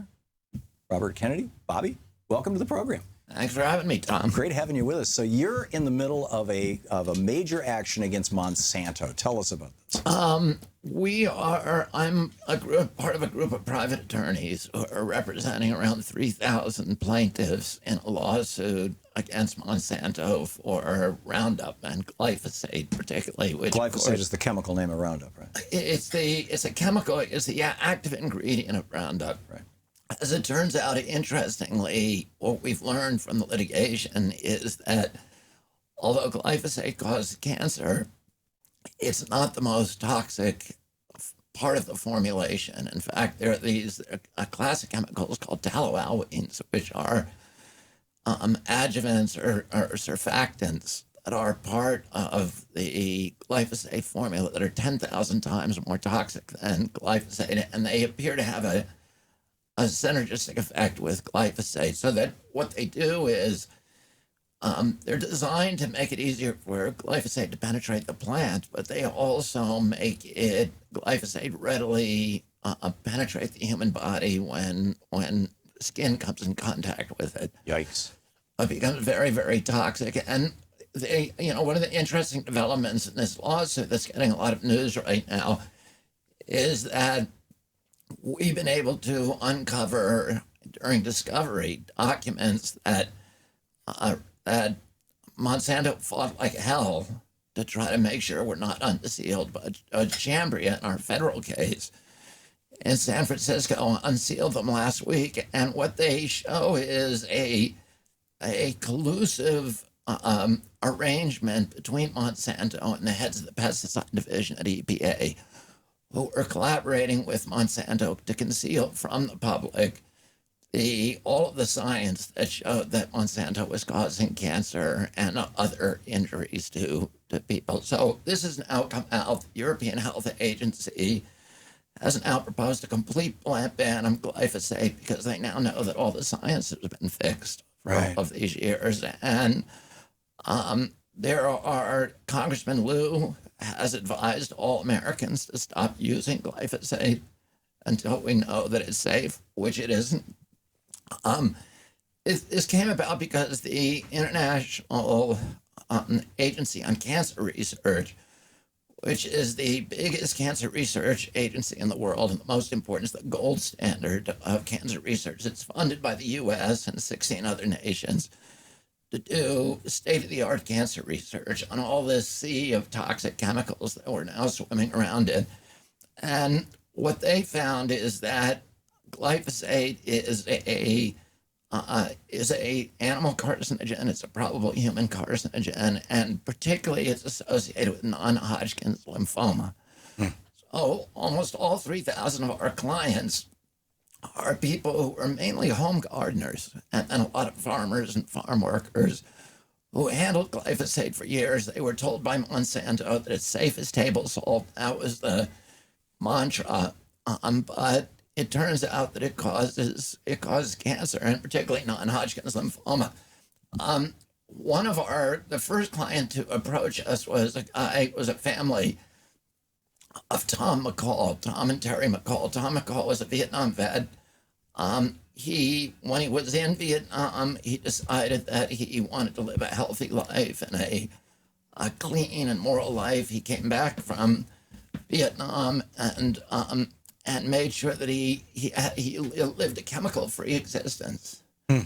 He started an organic farm up in Northern California. The one chemical pesticide that he used on his farm was glyphosate because he believed what Monsanto was saying, that it was safe as table salt. He came down with non-Hodgkin's lymphoma. A year before he came down with it, his dog, who always accompanied him and went with him when he sprayed the weeds, came down to the Labrador Retriever, got the classic neck tumors, and then came down and died of non-Hodgkin's lymphoma. Thom was diagnosed with it less than a year later, and then passed away. Oh my! So, but there are thousands of people like that across the country now who, and there are, our firm, Kennedy Madonna and Headland Baum, are representing 300 clients of the 3,000 that are involved in our coalition. Remarkable. So, is there anything that people who are listening or watching can do to support your efforts, or is this, we just need people to know about this and be wary of these products, or what is there a call for action here? Well, people should be careful about using glyphosate. One of the things is that we're trying to do now is we've gotten about 1 million documents from Monsanto. Mm-hmm. In recent weeks, we've uncovered a number of documents that really ought to be released to the public, including the depositions that we've taken of the Monsanto executives. So the judge at this point, Judge Chambria, is making a decision about whether or not to unseal those documents. And, the public has a right to know these things, and the public ought to be demanding that they've been lied to, not only by Monsanto, but by the agency that was captured by Monsanto, by the pesticide branch at EPA for 20 years. Wow. And the public now ought to know that, all of the dangers and all of the history of collaboration and collusion and corruption between Monsanto and, and our public health agency. Right. Is there any of this information that you can reveal? One of the things that's happening, the Attorney General in Texas 2 years ago brought a case against Monsanto because they found they were finding a tremendous amount of glyphosate in breakfast cereals that are given to children. So as a part of the settlement of that case, the USDA, Department of Agriculture, agreed to do a study of how much glyphosate, how much Roundup is actually in the breakfast cereals that we're giving to children, how dangerous it is. And this week, under the new administration, the Department of Agriculture announced that it's going to kill that study. So it doesn't want the American people to know that its breakfast cereal is loaded with toxic chemicals. I understand that 15, 20 years ago, some time in the very relatively recent past, that harvesting wheat is relatively inefficient because if the heads of wheat are green and the stalks are green, the combine, when it comes through to pick them up or whatever the machine is called, sometimes it just kind of gums up, and there's about 10-15% loss of the wheat that doesn't get harvested as a result of that. So they started spraying the wheat fields with glyphosate, with Roundup. As a desiccant. That's right. 3 or 4 days before the harvest, which would turn all the stalks brown and brittle, so that the wheat heads just pop right off. But now they're contaminated with glyphosate. And that seems to have happened right around the time I developed celiac disease in 2001. And I can't eat wheat. Well, there's an epidemic of celiac disease. I know, and I'm wondering if there's a correlation between this epidemic of celiac. There's a lot of science that indicates that there is a correlation between that, what actually may be making people allergic to wheat is the load of glyphosate on them. But the science is not. It's not there. It's just suggestive. Right. But, it's something that ought to be investigated, and it certainly ought to be investigated by the EPA and the USDA, and they've just announced they're not going to do that. Wow. And we said what? Oh, yeah, that's okay. And so what can we do to get this stuff investigated? Is there anything? I mean, other than electing Democrats, I'm guessing? I think that's... vote the bums out? I mean... One of the things about the EPA is that We sued EPA, probably 10 years ago on another pesticide, atrazine. Right. The pesticide branch at EPA is the poster child for agency capture phenomena. This is an agency. That branch has become, has been captured by the industry that is supposed to regulate. It's become kind of a sock puppet for the pesticide industry. So atrazine is the product of a company called Syngenta, which is the second biggest pesticide company in the world, Monsanto being the largest. And atrazine, EPA had information that atrazine was a potent endocrine disruptor, that even at very, very low concentrations, the kind you'd find in almost any farm pond, right, that it was changing the sex of fish and other animals who were exposed. Isn't atrazine the one they use on apples? Yeah. And it's used, atrazine was used on everything. It was a weed killer.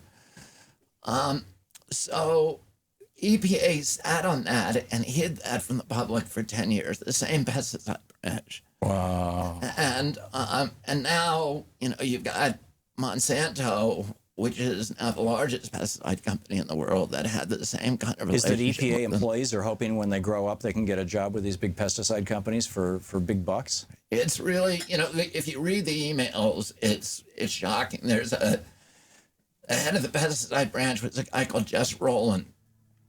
And Jess Rowland says at one point, the Monsanto emails are saying to each other, Jess Rowland told us that he's going to kill the investigation of Roundup that is being done by HHS, and that he said that if he succeeds in killing it, we ought to give him a medal. Wow. Robert F. Kennedy Jr. .com is the website. You're listening to Thom Hartmann. Visit ThomHartmann.com for audio and video archive. And you can tweet Bobby at Robert Kennedy Jr. Bobby, thank you so much for being with me. Thanks for having me, Tom. It's great talking. We'll be back.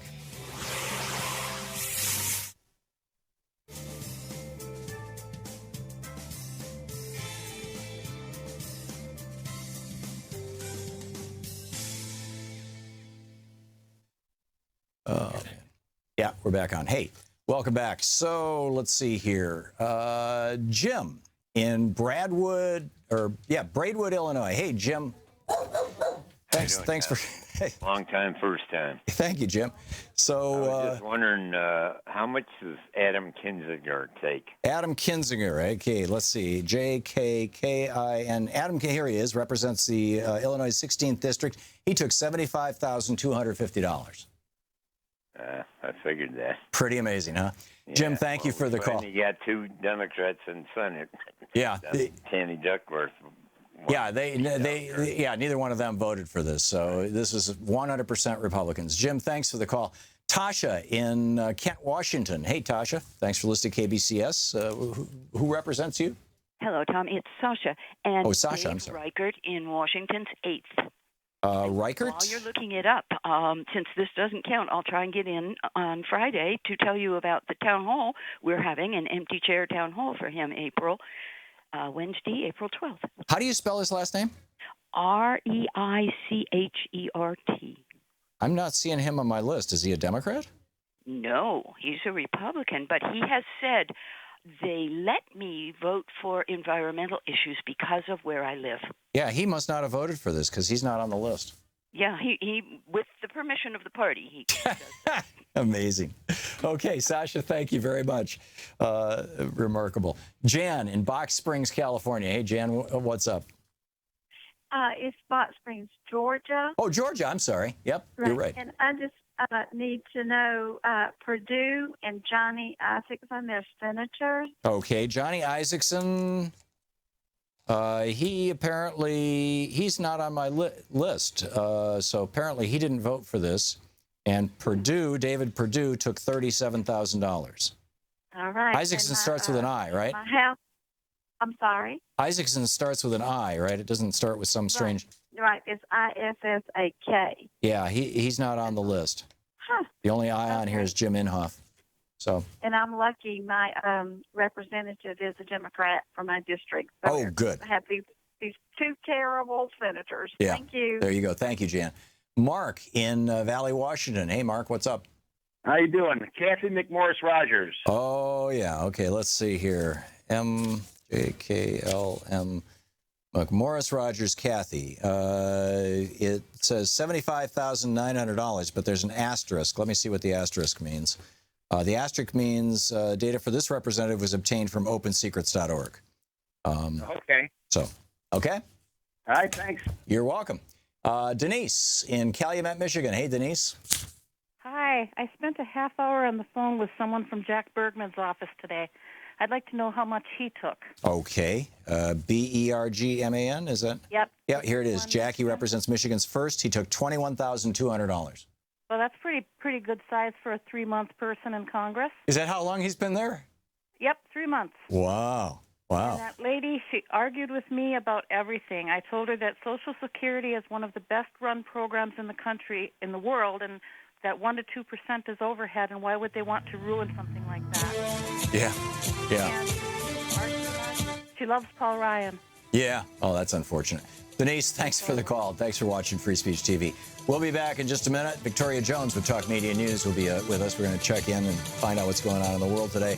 And then we'll be, we've got a guest, Jan Frau, is going to be in the studio, I think, at the top of the hour. And then after that, we'll be picking up your calls again. So stick around. We'll be right back.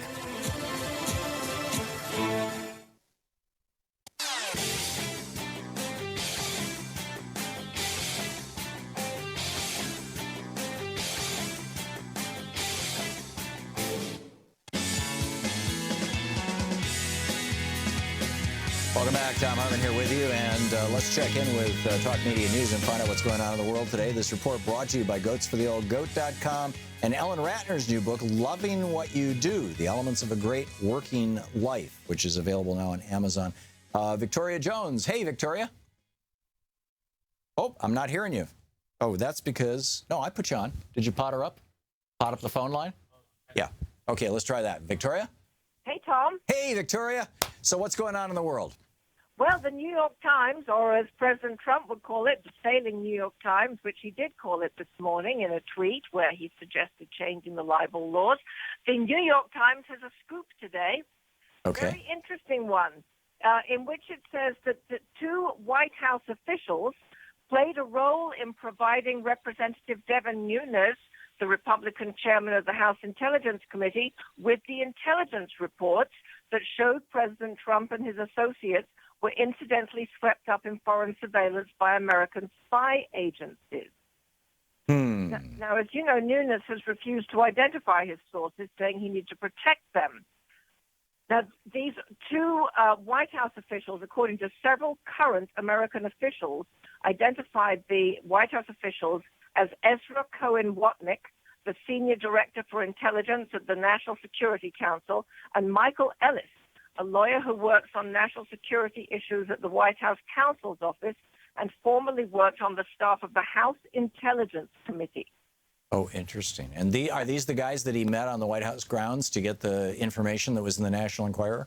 It appears so. Now, Cohen Watnick is a former Defense Intelligence Agency official who was originally brought into the White House by Michael Flynn, the former National Security Advisor. Oh. And the official said that earlier this month, shortly after Trump wrote on Twitter about being wiretapped on the orders of President Obama, Cohen Watnick began reviewing highly classified reports detailing the intercepted communications of foreign officials. And officials said the reports consisted primarily of ambassadors and other foreign officials talking about how they were trying to develop contacts within Trump's family and inner circle in advance of his inauguration. Wow.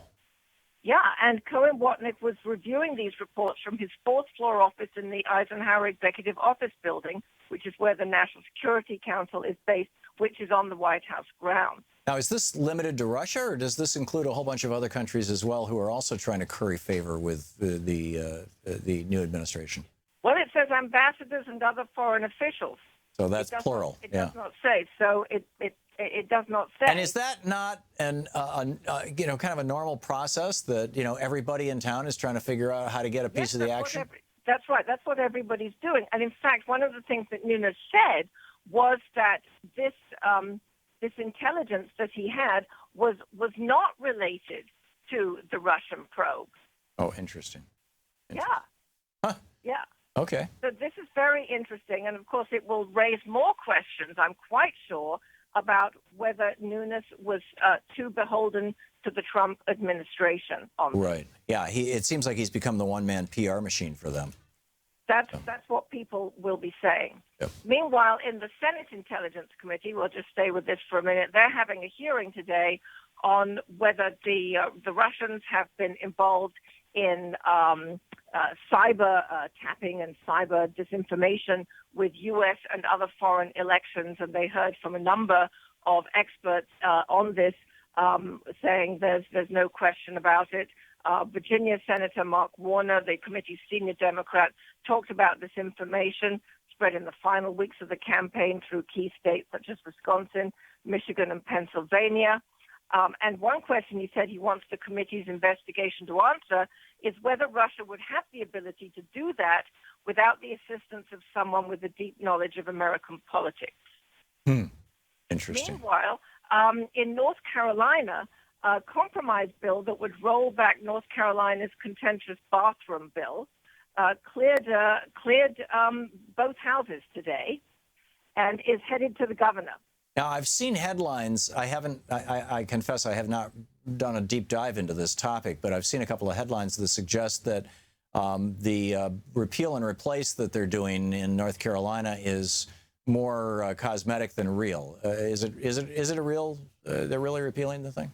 Well, the stories that I'm reading don't go into it in depth. I've got an AP story here that says the new proposal would repeal HB 2 and leave state legislators in charge of policy on public multi-stool restrooms.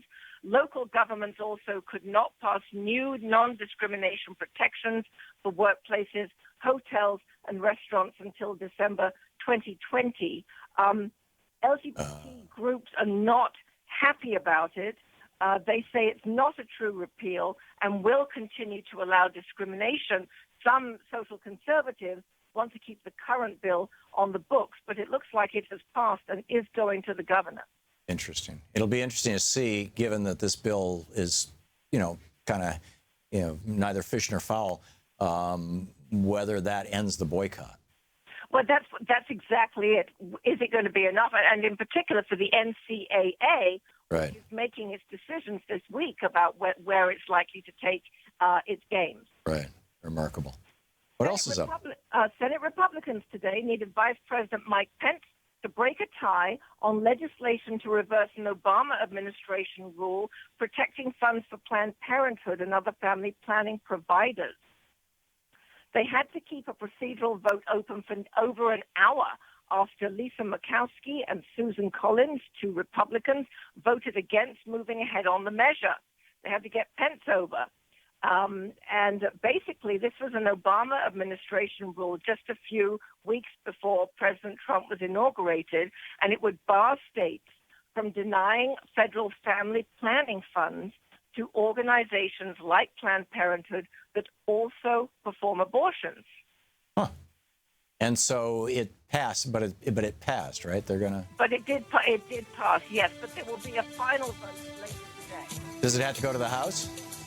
It will ultimately, I believe, have to go to the House. Okay. Victoria Jones from Talk Media News. Thank you, Victoria. Thank you. Great, always great talking. We'll be back in just a moment. Is Jan Frell here? Oh, he's on Skype. Oh, well, all the better. We'll be back with Jan Frell right after this.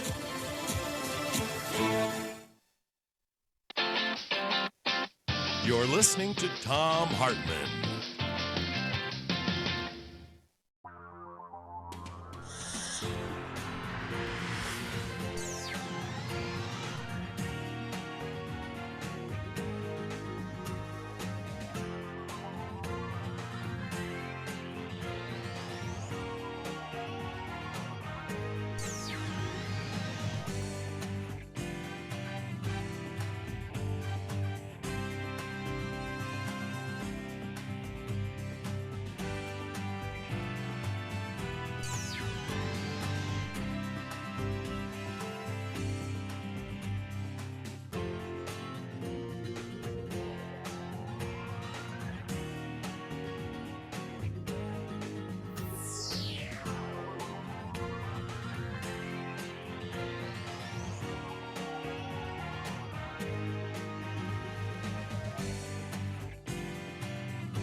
The Thom Hartmann Program is brought to you in part by the Aiden Forecast, an investment newsletter with weekly updates of leading market indicators and a monthly deep dive into what the details of the economy and the markets mean for investors and retirees.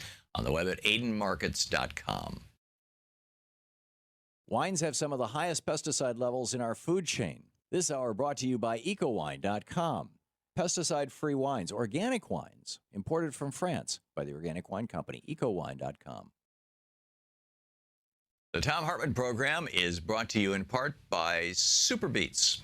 Super Beets are sourced from non-GMO beets, and they're packed with dietary nitrates, helping to produce nitric oxide for more energy, stamina, and support for healthy blood pressure levels naturally.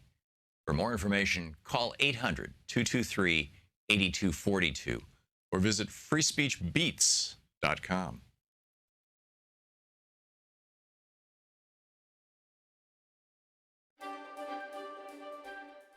Welcome back. Well, my friend, we're not hitting our goals here, and this is a big problem. We just have 2 days to go. Today and tomorrow, it's the end of the fund drive, and we raised $4,000 yesterday. And $4,000 the day before, so we're $12,000 short, and we need to raise $10,000 today, and tomorrow. And that's it. And I realize a lot of folks donated last week and the week before, and I'm not asking you to give again.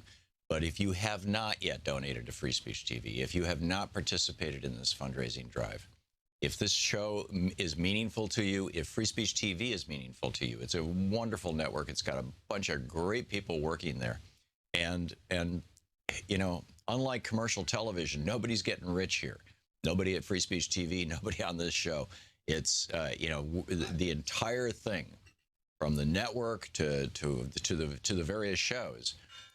We're all running these things on basically a shoestring, and the good news is that we can do that when you help out, and we can keep the network going, and we can keep the shows going, and all that kind of thing. And the other good news is that gives us a really substantial level of independence, which is a really good and important thing. The bad news is that, when we don't raise enough money, then, we've got a problem. So this is, make it or break it time. This is important. This is serious. And if you have not already contributed to Free Speech TV, I mean, even $5, please call now, 877-378-8669. Please call now and make a donation. Independent media is vital. We have, for example, Congress is right now looking into the role of what Russia might have done with our election. Well, that's an important thing. If Russia was messing in our election, or any country was messing in our election, we should damn well find out and do something about it. There should be consequences to that.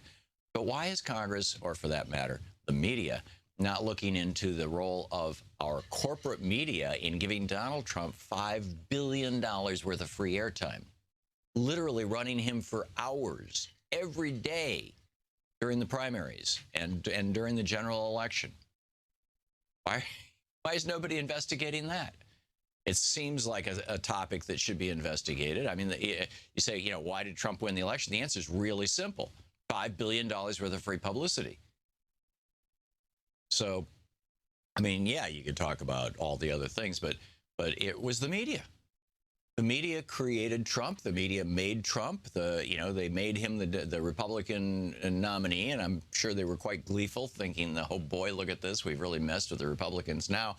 But then they went on to make him president. And you know this. I know this. This is common sense. Do you hear it anywhere in the media? No, of course not. The media doesn't like to look at themselves. They don't want to talk about their role in this. Congress doesn't want to talk about it. They want to continue, these members of Congress, they want to continue going on the big network shows and, I'm a big shot here on the network show. So they're not going to point to the networks and what's going on. We need independent media in this country, and that's Free Speech TV. And we need Free Speech TV to grow so that more people can see Free Speech TV, so that more people can know the damn truth about what's going on in this country. So, pardon my obscenity, I feel really emphatic about this. This is important stuff, and it's important that we raise this money to keep this network going.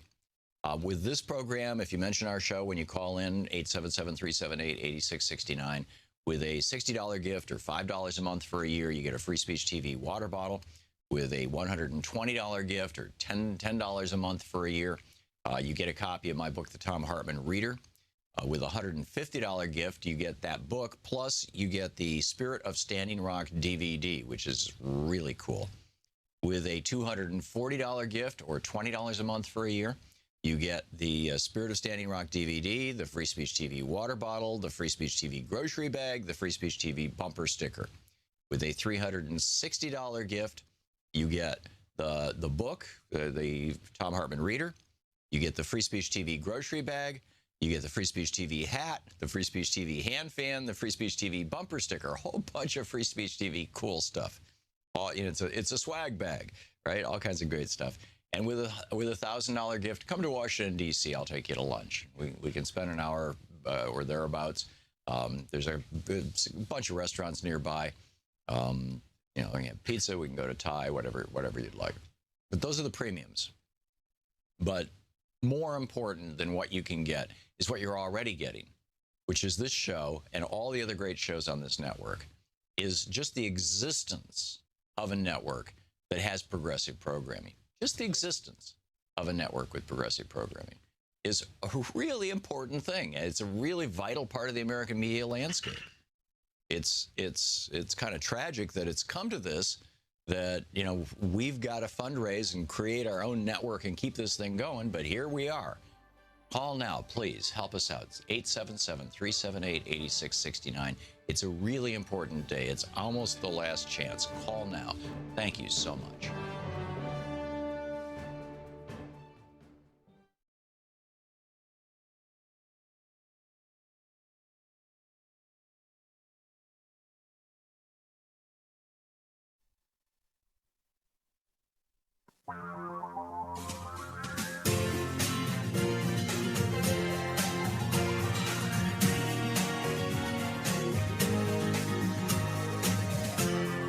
This is the Thom Hartmann Program.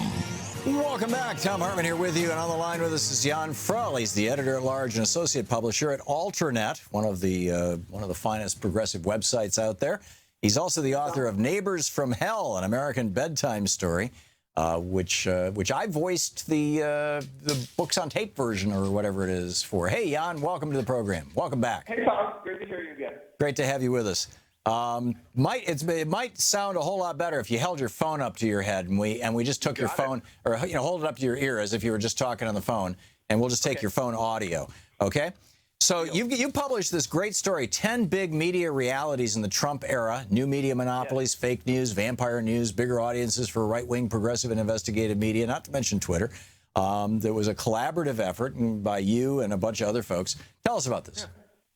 Well, I think one of the impetus, which is something interesting probably for you and your audience, is there's something about this political moment, this election, that forced a kind of a rethinking, or just maybe even a thinking about the media landscape as part of the public conversation in a way I don't think we've had for a while. And it's by no means a national conversation, but it's been a wider one where people are a little bit more aware of the sources of information, the way people receive it, and basically the toxic effect that media sources and media relationships can have on people. And so we, in that moment, we kind of sat back and said, well, one other thing worth doing is to kind of look at how things have changed. I mean, some of the bugbears of the past are different now, or they've metastasized. And then some of the brighter spots, like just to toot our own horns, like what we are aspiring to do, you included, some of them have changed in ways that I think a lot of people don't know. And it's interesting conversation, I think, for a lot of people, even though it's not obvious as its role in democracy. A lot of the time people just want the truth, but really there's a lot of infrastructure and a lot of pieces and a lot of complexity to something that is kind of abstract, which is just media, right? Yeah. Yeah. So give us some examples about the metastasis, the dangers, and the upsides. Okay, let's go with the metastasis. I think the first one is, and it's interesting because this line of critique is still valid, but I'd say if you and I were in the publishing business or in the media business in the 90s and the 2000s, which you and I were, we would kind of rail against the media monopolies of the book publishing industry and the three television networks and all that jazz. And to some extent, that's true for those kind of media dimensions. Like, cable news is still dominant, still corporate controlled, or, as you know, a lot of radio is a kind of a disaster zone, and so is the book publishing industry. But when it comes to digital, the consolidation there is on steroids, and the power, because of the way that social media is connected to smartphones, which have these powerful, we have these powerful relationships with handheld devices, sometimes hours a day. Their power is much more immense, and the dangers, I think, of say Facebook and Google giving people access to really toxic and hateful information without any kind of regulation or even discussion about their business models or their motives or who they're dealing with, is a whole new problem. And so we just kind of pulled that out, and it was just mind-blowing to kind of say out loud to ourselves, oh dear, at the same time that, there's progressive online publications, there's also just an immense number of basically, journalistic crimes or crimes against the health of our democracy through the form of unregulated online monopolies that are distributing the information. For example, you have Facebook, which everybody knows. Everybody can roughly know to themselves that hundreds of millions of people have a daily relationship with it. Yeah, it's some incredible thing, like something like 40% of all internet traffic or something like that. Yeah, it's just a growing share. Mind-boggling. It's a growing share. But even more critically, the traffic itself is to kind of conceal the problem, because critically they are now even a larger share of distributor of news information than just 40%. It's difficult to estimate, but you could say it's somewhere over half.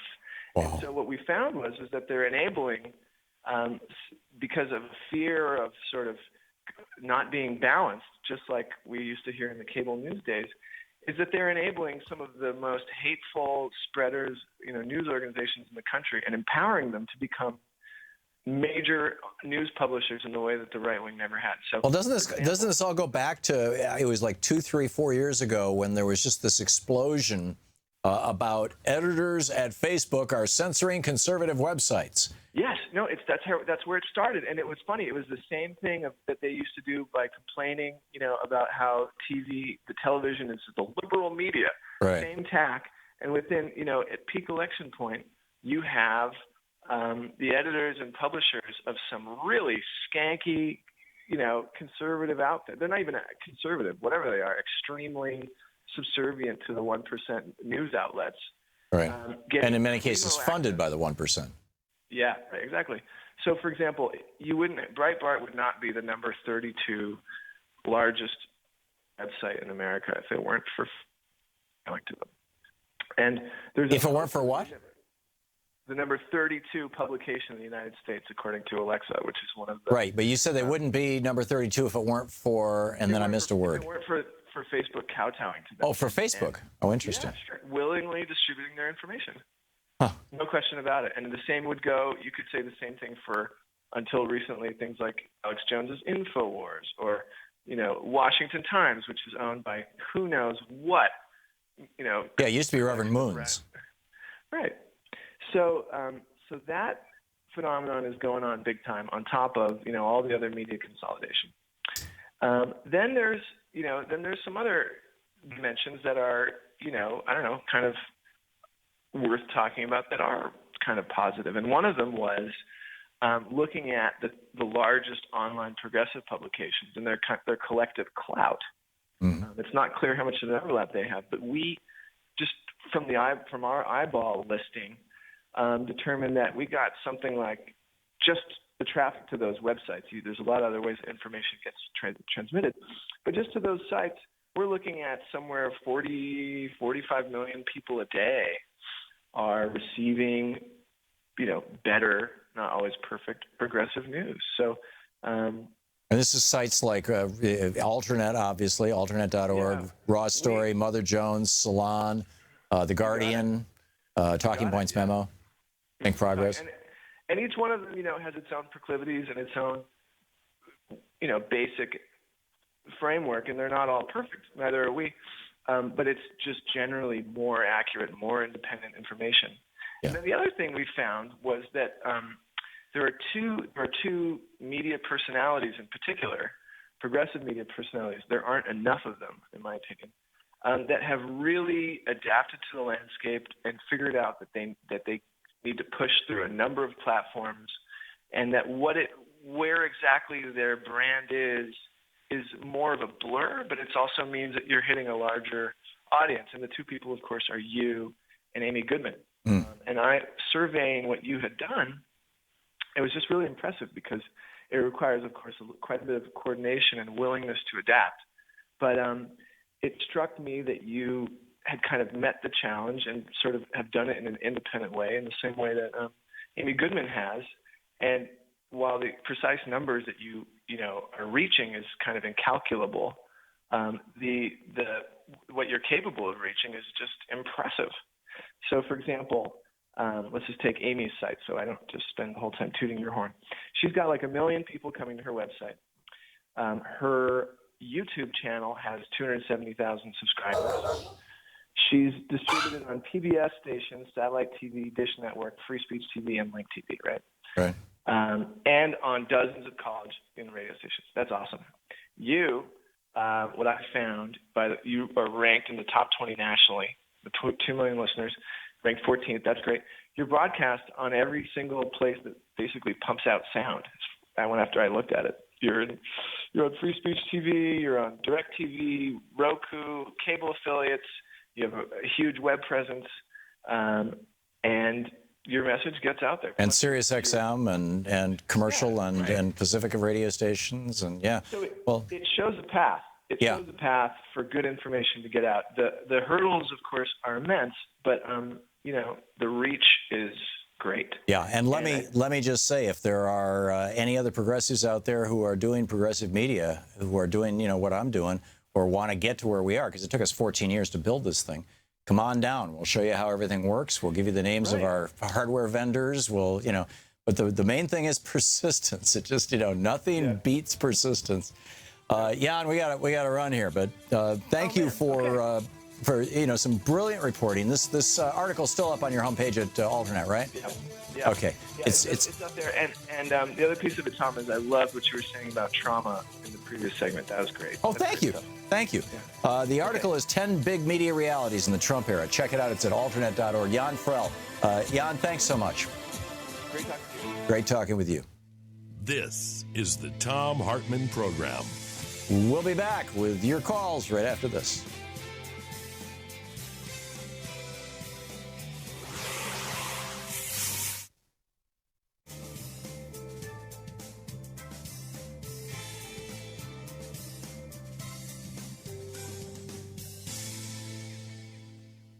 And welcome back, Steve in Zimmerman, Minnesota. Hey, Steve, what's up? Tom, I got Tom Emmers for my representative. Okay. And what was that website again that you were getting? I got the list from a website called The Verge, TheVerge.com, and they compiled the information from OpenSecrets.org. So Thomas Emmer represents Minnesota's 6th district, and he took $118,500, according to this website. Wow. Thanks. You're welcome. Great talking with you, Steve. Thanks for the call. Is it Sibylla in Greer, South Carolina? Yes, it is. Thank you for watching Free Speech TV. So what's up? I was calling about Representative Trey Gowdy and Senator Tim Scott. Okay, Trey Gowdy. Let's see here. Hang on, one more page back. His actual name is Harold Gowdy, and that's his legal name. and he represents South Carolina's 4th District. He took $15,750. And who was the senator? I'm sorry? Senator Tim Scott. Oh, Tim Scott. Okay. EQRS. Tim Scott took $60,200. Okay. All right. Thanks a lot, Sibylla, for the call. Joey in Lake Elsinore, California, watching Free Speech TV. Hey, Joey, what's up? Tom, I'm sorry, Ken Calvert, Riverside, California. Okay, Calvert with a K? With a C. With a C? Okay, hang on just a second. Yeah, Ken Calvert. Here we go. California's 42nd. He took $12,000. Thank you, Tom. Yeah, you're welcome. Hey, he goes for cheap. That's pretty amazing. Norma in Montgomery, Alabama. Hey, Norma. Hey, Dr. Tom. Martha Roby, please. Okay, let's see here. LMNOPQR. Oh, whoops, wrong page. One page back. Here we go. Martha Roby represents Alabama's 2nd District. She took $33,200. Thank you. And Shelby? Oh, and Richard Shelby. He's the senator, right? Yep. Okay. Richard Shelby took $27,000 even. Well, I want part of the 50. There you go. There you go. Good luck getting it, Norma. Thanks a lot for the call. Nancy in Buffalo, New York. Hey, Nancy. Hi, Tom. I don't know if you had this already. Chris Collins? Let's see. Congressman or senator? Congressman. Congressman. Okay. Chris Collins. I don't know everybody. Let's see. He represents New York's 27th, and he took $57,500. All right. Thank you. You're welcome. Thanks for the call. Margaret in Aberdeen, Washington. Hey, Margaret. Hey, Tom. Thank you. Thank God I do live in Washington, where I do have my, progressive blue state with Cantwell, Murray, and my 6th district, Derek Kilmer, that I love. But I just wanted to ask, and forgive me if I missed the first part of your program, but did you do Devin Nunes? Is he still the California 22nd district representative?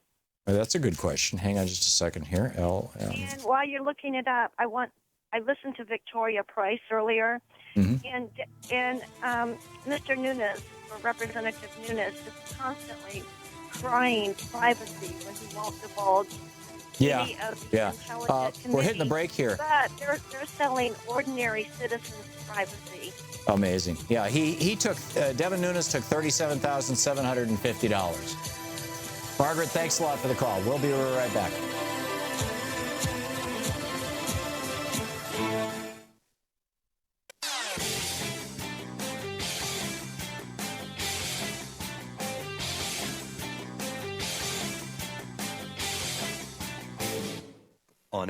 This year's election results have generated fear, sadness, and despair. In the days and months ahead, our democracy may face a crisis of historic proportions. But there is good news. There is good news. There is good news. Thousands of people are stepping forward in solidarity, resistance, and resolve.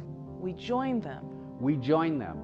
We join them. In standing with the most vulnerable communities among us. Those most likely to be targeted by new restrictions and policies. We will tell their stories here. Here. Here on Free Speech TV. We will lift their voices here. Here on Free Speech TV. In the difficult times ahead, know that we will be with you 24 hours a day. Every day. You are not alone. You are not alone. You are not alone. There are millions of us. Raising our voices and hearts together as one. We've got your back. We got your back.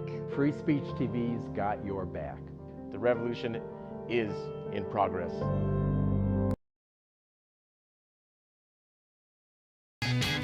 Welcome back. Thom Hartmann here with you. And Ty in Pittsburgh, Pennsylvania. Hey, Ty, what's up?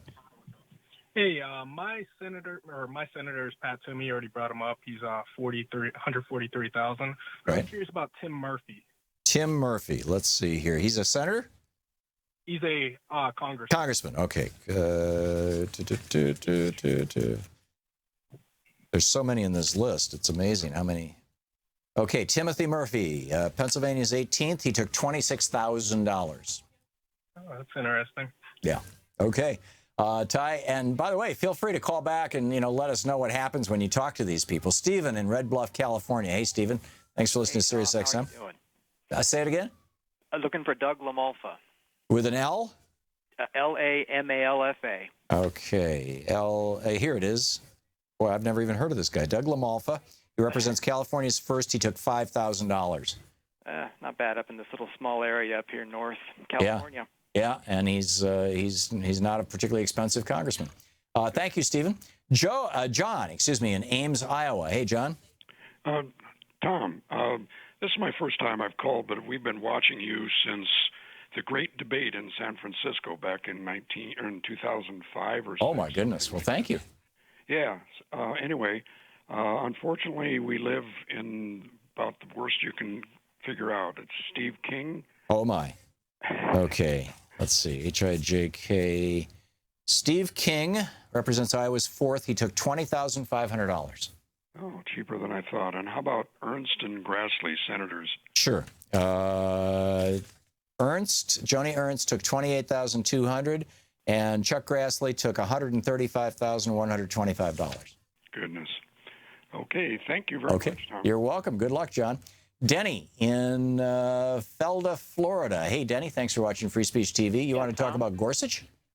Yeah, I have a question for you. Neil Gorsuch, according to Common Dreams some time ago magazine, article that I read on the internet, said that he started a club called Fascism Forever. Yeah, that was in high school. Georgetown Prep School. So that is confirmed. Yeah. Wow, isn't that enough to strike him off the list? Well, the Republicans are saying, "Oh, it's just a youthful indiscretion." He also in his yearbook he said, something. He's quoting Henry Kissinger actually. The impossible takes longer. The illegal will do faster. Something like that. Some bizarre Kissinger quote too. Denny, thanks for the call. Diane in Livonia, Michigan. Hey, Diane, you wanted to know who your congressman, what he took, or she? Right. Dave Trott, 11th District. Dave Pratt, P-R-A-T-T? Trott, T-R-O-T-T. Oh, Trott, okay. T-R, oh, there it is, David Trott. He represents Michigan's 11th. He took $12,500. Okay, he had a pretty raucous town hall when they finally dragged him to it, so that was the local news, so that was a good thing. There you go. Have a great day, Tom. Thank you, Diane. You too. John in Auburn, Washington. Hey, John. Hey, Tom, how are you? Good to talk to you. Thank you for taking my call. Sure. What are you calling I was about? wondering about Dave Reichert. Dave Reichert, element of P-Q-R-S-T, Reichert. Yep. One more page back. There's a lot of R's here. Yeah. R-E-I. Oh, maybe he did. I don't see. It's R-E-I-C-H, right? Yes, it is. Yeah, he's not on the list, so apparently he didn't vote for this. So, thank you. I'm glad to hear that because he is. He does whatever the Republican Party tells him to do generally. Huh. So I'm surprised he must not even need any money because he's already going to do it. Yeah, or maybe he just wasn't in that day. I mean, you just never know. But he's not on the list. Do you also have a record of the votes of these congressmen? Are they all voting for this bill? Everybody that I have listed voted for the bill. That's how they got on the list. So they took all the people who voted for the list, and they were all Republicans. And then they went to Open Secrets and looked up how much each one of them got from the telco industry. And those are the numbers that I've been sharing with people. John, thanks a lot for the call. And thanks for listening to KBCS. We'll be right back. You're listening to the Thom Hartmann Program. Call 202-808-9925. Back with more of your calls, my thoughts, and the news of the day right after this.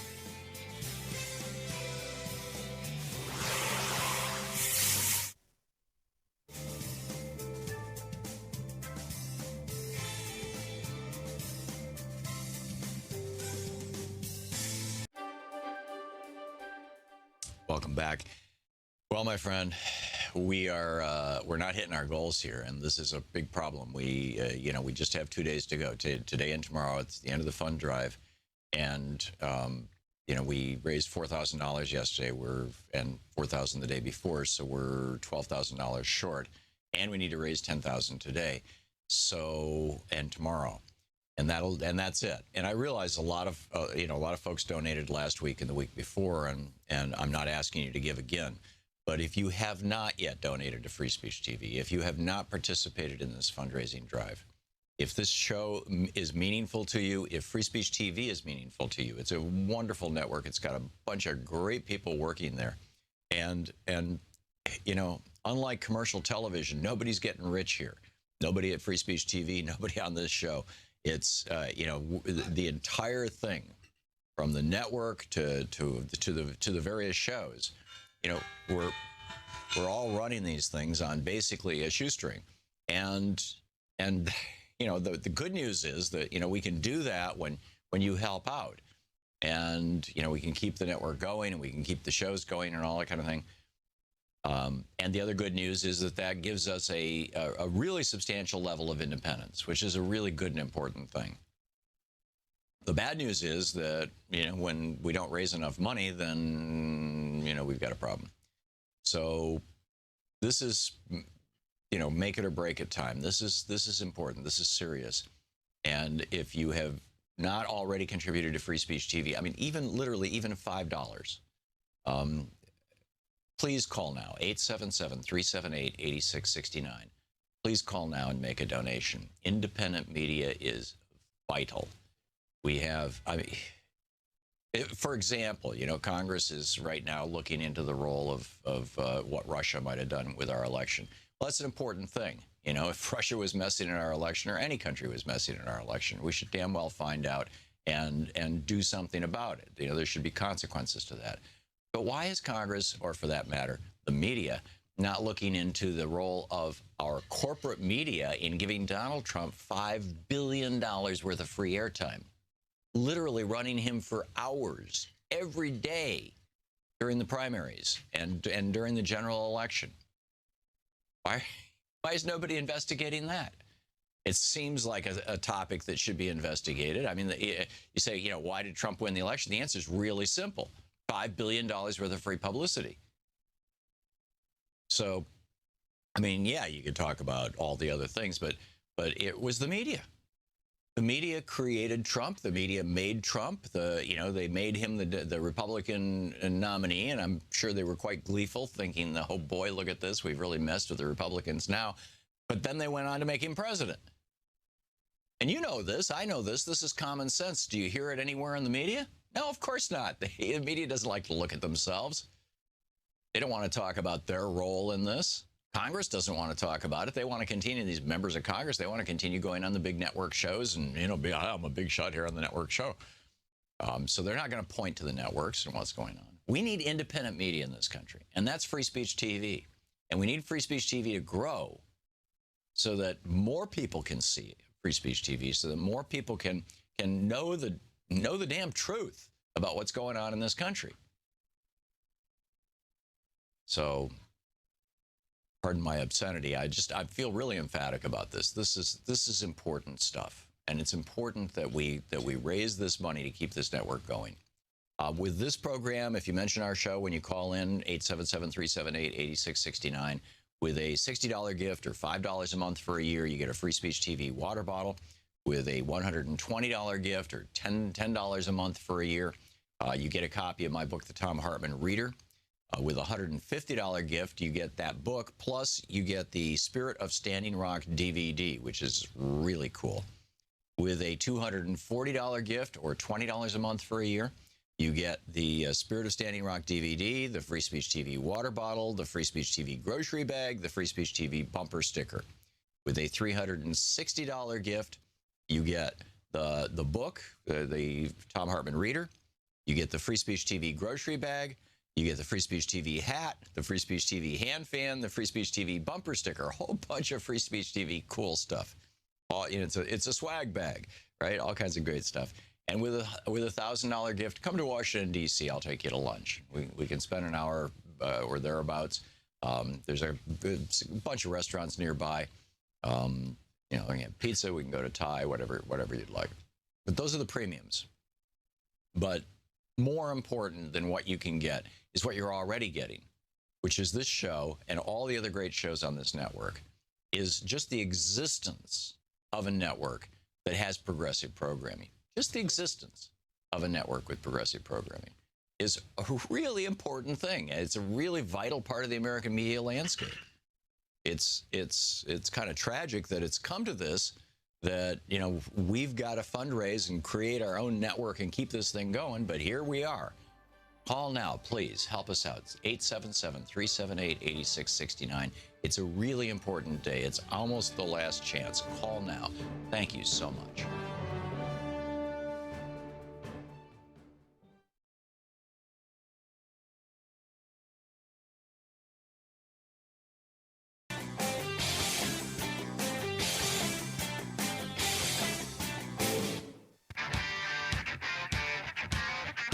Welcome back. Thom Hartmann here with you. A couple things here. Just a tip of the hat to Antonio Luna. Thank you for your help with YouTube chat. And let's see. Tamara asked, let me find my list here again. How much money did Roy Blunt get and Billy Long? Let's see. Roy Blunt is, I think, a senator. Yep. Roy Blunt, he got $185,550. And Billy Long got $57,250. He represents Missouri's 7th. So there you go on those. Did you see the thing on Mike Pence's wife, Karen Pence, in today's Washington Post? It's fascinating. There's one sentence in here that just, my eyes just went, wait a minute, I got to read this again. In 2002, Mike Pence told The Hill that he never eats alone with a woman other than his wife, and that he won't attend events featuring alcohol without her by his side either. So let me get this straight. In Mike Pence's world, if there's a woman who's your colleague and she wants to have lunch and talk business, you can't do that unless your wife is there because she's a woman. And you wonder why women make 78 cents on every dollar that men make? I mean, this is so weird. It's anyway. What can you say? Jim in Hamilton, Ohio. Hey, Jim, what's on your mind today? Hey, I just wanted to know what our congressman, and now I can't think of his name, Tom. I just got Warren Davidson. Warren Davidson. Okay, let's see here. A, B, C, D. I don't have a Davidson. I've got a Davis. Is he a Democrat or a Republican? He's a Republican. 8th District, Ohio. Huh. I don't. Davison. He's not on the list, so he must not have voted for the bill. Good. Okay, thank you. Okay, you're welcome, Jim. Sarah in Fort Worth, Texas. Hey, Sarah, who'd you want me to look up? Kate Granger, and while you're looking her up, I'll tell you, we formed a group here in Fort Worth to every week we pick out a topic and we send postcards to our representatives. And for the health care, I sent her a postcard, and she sent me back basically that she's done all the research. I don't have it, and she's going to vote for me because she knows better than me. And I'm sure I'm going to get a postcard about this, that she voted for it because she knows best that I don't need any privacy. There you go. Kay Granger represents Texas's 12th congressional district, and she received $15,000, according to The Verge and Open Secrets. Well, I'll make my phone call to her right now. Thank you so much, Tom. Let us know how it works out. Thanks, Sarah. Marilyn in Seminole, Oklahoma. Hey, Marilyn. Hi. My congressman is Steve Russell. Okay. And my senators are Inhofe and Lankford. Okay, let's get Russell first, since I'm sort of on that page. Here we are, Stephen Russell, Oklahoma's 5th. He took $16,450. And let's see, you said Inhofe. Jim Inhofe got $38,000. And who was the other? Langford, James Langford. Oh, Langford, that's right. H-I-J-K, James Langford, he got $21,000. Well, I'm surprised it's that low. I am too. It's, usually senators command a higher price. Marilyn, thank you for the call. Paul in Benton, Pennsylvania. Hey, Paul, who do you want me to look up? Lou Barletta. With an L? B-A-R-L-E-T-T-A. Lou Barletta. B-A-R. Oh, yeah, Barletta, Lou Barletta. Got it. Pennsylvania's 11th. $14,700. Oh, that's pretty cheap for him, I guess. Yeah. Well, it all adds up. The next Steve King. Steve King. Hang on just a second. We did him a little bit ago, but I don't remember what it was. GHIJK 20,005. What, you remember that? Oh, you've got the list. Steve King, $20,500. For a minute there, I thought Chris here in the studio had an eidetic memory. Paul, thank you for the call. William in Owasso, Michigan. Hey, William, what do you want me to look up? Hey, how's it going? Just wondering what John Molinar got. Starts with an M? Yeah, MOOL. Oh, here it is. Yeah, I got it. He's Michigan's 4th. He took $12,500, according to the list. Well, I'm glad I don't have to look up Stabenow Peters. You're right, because they're Democrats and they did not vote for this. Thank you, William. Russ in Las Vegas, Nevada. Hey, Russ. Hey, Tom. Yeah, I was curious about Dean Heller. He's up for re-election. Okay, he's a senator, isn't he? Yes. Okay, so it's a different part of the sheet here. Dean Heller, he took $78,950. Thank you very much. You're welcome. Yeah, I wonder if the re-election part has to do with how much money they got. I don't know the rhyme or reason to all these various numbers. But anyhow, Russ, thanks for the call. Donna in Muldrow, Oklahoma. Hey, Donna, who you want me to look up? Oh, Tom, I'd like to know how much Mark Wayne Mullen got. He's my congressman. Okay, that starts with an L. His last name is Mullen, M-U-L-L-I-N. Oh, Mullen. His first name is Mark Wayne. Okay, Mullen. Oh, yeah, Mark Wayne. What an interesting first name. Mullen represents Oklahoma's 2nd District. He got $47,250, Donna. Wow. $47,200. Yeah. And you said Langford and Inhofe, there are senators. Right, okay. I wasn't sure I got these right. Langford is our senator. Yeah, he got $21,000. Okay, and Inhofe? And Inhofe got $38,000. Okay, and could you tell me one more time the name of the article on The Verge? I've been looking for it, and I can't find it. Sure. It's at TheVerge.com, and the article is titled, it's by T.C. Sottek, S-O-T-T-E-K, and it's titled, The 265 Members of Congress Who Sold You Out to ISPs and How Much It Cost to Buy Them. And then the subtitle is They Betrayed You for Chump Change. And if it's not on the homepage of The Verge, if you just plug, The Verge and the 265 members of Congress into a search engine, I'm guessing it'll pop right up. Oh, great. And Tom, my husband and I have been listening to you for probably a decade, and we just love your show. Thank you. Well, thank you so much, Donna. Thank you. And thanks for watching us on Free Speech TV. Mina, if I'm saying that right, in St. Paul, Nebraska? Yes, Sass, Senator Sass. Okay, Senator, it's S-A-S-S or something like, S-A-S, Ben Sass, that's right. He took $31,800. And how about Deb Fisher? Deborah Fisher, senator from Nebraska, took $21,850, according to this database. And Congressman Smith? Congressman Smith? Yes. Okay. I've got Jason Smith, Adrian Smith, Christopher Smith, and Lamar. Sorry? Adrian. Oh, Adrian Smith. Okay, from Nebraska's 3rd. He took $28,500. We'll make our calls. Okay, let us know how it works out. Thanks, Mina. Brian in Pacific Grove, California. Hey, Brian, who'd you want me to look up? It says here benefits of capitalism. You wanted to talk about something else?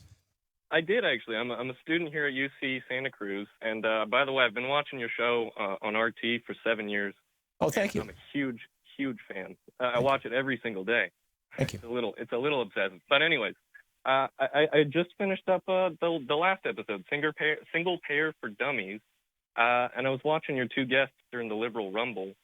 And compared to the doctor from before, you can really see where common sense seeps in. But my question mainly is why do you think that the American public is so off-put to any alternative to capitalism, not just communism or socialism? I understand the negative connotations associated with that, right, through the past 100 years, but I mean, it's unquestionable the economic.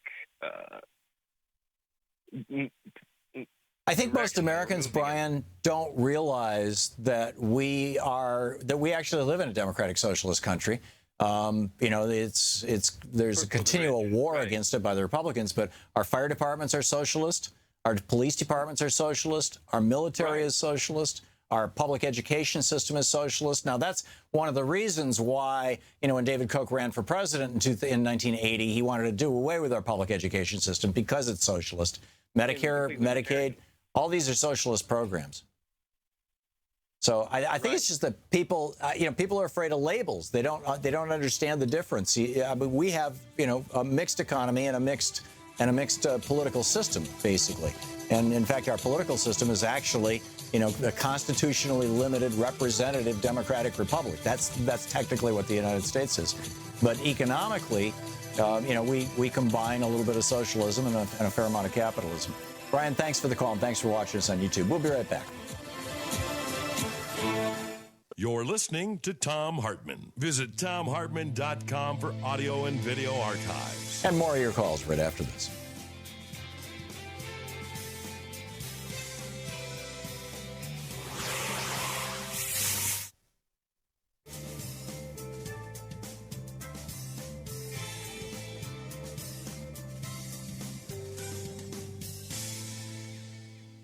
And welcome back. Jeff in Williamsport, Pennsylvania. Hey, Jeff, what's on your mind? How you doing? Good. Just a thought. Why don't we use this new law to look up the personal information of the people that voted for it and place it online for everybody to see? That's there are a couple of GoFundMe pages where people are trying to get enough money to do that. The odds are that your individual ISPs will not sell this information on a onesie-twosie basis. They're looking for millions of dollars. They're not looking for $5,000 from you or me to get the down low on our member of Congress or our next door neighbor or whatever. Although technically all of that information could be sold, but really they're mostly interested in saying, okay, we've got 25 million customers. Who we provide ISP services to, and we know that 2 million of those people looked at on the internet looked at new cars last month, so we can sell you that list. We've got 2 million people who looked at new homes last month. We'll sell you that list. We got 16 million people who looked at healthcare plans. We'll sell you that list. We're going to do target advertising. So if somebody looks at a house site, suddenly they're going to start getting ads from other housing sites. If somebody looks at a new car site, suddenly you're going to start getting ads from other car sites. So that's the principal way that they're going to monetize this. The wholesale loss of privacy is going to be felt. The impact of it that we're going to feel is going to be mostly that an obnoxious internet is going to become a hyper obnoxious internet in terms of ads, following you everywhere you go and knowing everything you do. Make sense, Jeff? Yep. Okay, thanks a lot for the call. Lee, watching Free Speech TV in Silver Springs, Nevada. Hey, Lee, you want me to look somebody up? Hi, Tom. Yeah, Mark Amadei. Okay. My Republican congressman. Yep. Hang on just a second here. Amadei, here he is. He represents Nevada's 2nd. He took $22,000, according to this report. He supported big time. Thank you very much. You're welcome. Thank you, Lee. Colleen, watching Free Speech in Louisville, Kentucky. Hey, Colleen, who you want me to look up? Well, I'm going to sit down for this one. Mitch McConnell. Oh, Mitch McConnell. Oh, he got a haul. I remember that one. Sure he did. He got $251,110. I think we're going to take up a collection here in Louisville and put up a big billboard. That would be a good idea. That would be a very good idea. Okay, thank you, Colleen. Great to hear from you. Alicia, watching Free Speech in Hattiesburg, Mississippi. Hey, Alicia, who do you want me to look up? Roger Wickert and Stephen Palazzo. Okay, Wickert is... Roger Wickert. I don't see him on the list, so maybe he didn't vote for it. Wicker. Yeah, he's not on the list. And Stephen Palazzo. With a P? Uh-huh. Okay. I don't see him on the list either. Palazzo, Stephen Palazzo. He Mississippi's 4th. He took $11,100. Oh, okay. All righty. Well, thank you. Hey, keep us up to date on what you find out. Doug in Bellingham, Washington. Who you want me to look up, Doug? Hi, Tom. I'm poorly represented by Democrats. However, I was curious about the totals. If you add up all the bribes. I wish I had that. I don't have the totals. All I have are the individual numbers. Okay. But that's a really good question, Doug. I'm going to have to sit here with an adding machine for a while to figure it out, though, so I can't do it while I'm live on the air. Thanks a lot for the call, and thanks for watching Free Speech. We'll be right back.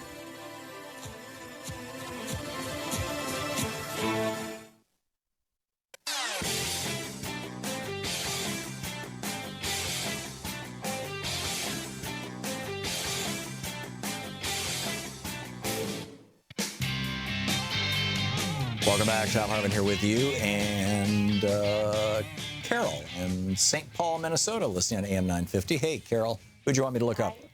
Jason Lewis, Minnesota, second. How do you spell his last name? Lewis. L, okay. Ken Klein's replacement. Okay. JKLE. Jason Lewis, Minnesota, second, $10,500. Oh, that's not bad for a couple months' work. Apparently. It's like, as soon as you get in there, out goes the hand. Carol, thanks a lot for the call. Kara, also in Minneapolis, also listening to AM 950. Hey, Kara, who'd you want me to look up? Hi, Tom. I was wondering if you could look up Thom Emmer. EMMER, or close to it? Okay, let's see here. A, B, C, D, E. Thomas Emmer, he represents Minnesota's 6th. He took $18,500, according to this website. That's not bad. I also wanted to let you know I saw an article this morning where the creator of the game Cards Against Humanity has vowed to purchase all of this information and go public with it. Yes, there's a number of people who are saying that, and of course I'm guessing that the ISPs probably will refuse to sell it to folks like that. They will just sell it to advertisers and whatnot. But who knows? Who knows? Kara, thanks for the call. Larry in Lancaster, California. Hey, Larry. Thanks for listening to Sirius XM. Who'd you want me to look up? I don't know who's my representative, but why are you being misleading on making it sound like the Republicans took the money for the votes when the Democrats took money too? Yeah, this is a problem in both parties. I don't disagree, Larry, although some people are better and worse at it than others. You can track this back to the Supreme Court, a series of decisions, the most recent and the most awful, Citizens United. But before that, it really started with Buckley versus Vallejo in 1976. And we need to get money out of politics. But our Supreme Court, whenever there's a 5 conservative majority on the Supreme Court, they strike down laws that prevent money from getting into politics, and they literally create laws, as they did with Citizens United, as they did with McCutcheon. They literally create laws that allow billionaires and industries, in this case, very wealthy industries, to own members of Congress. Gibb in Rochester, Indiana. Hey, Gibb, who'd you want me to look up? Representative Wilarski and Joe Donnelly. Okay, Wilarski. He's the rep. How do you spell Wilarski? Oh, Walorski.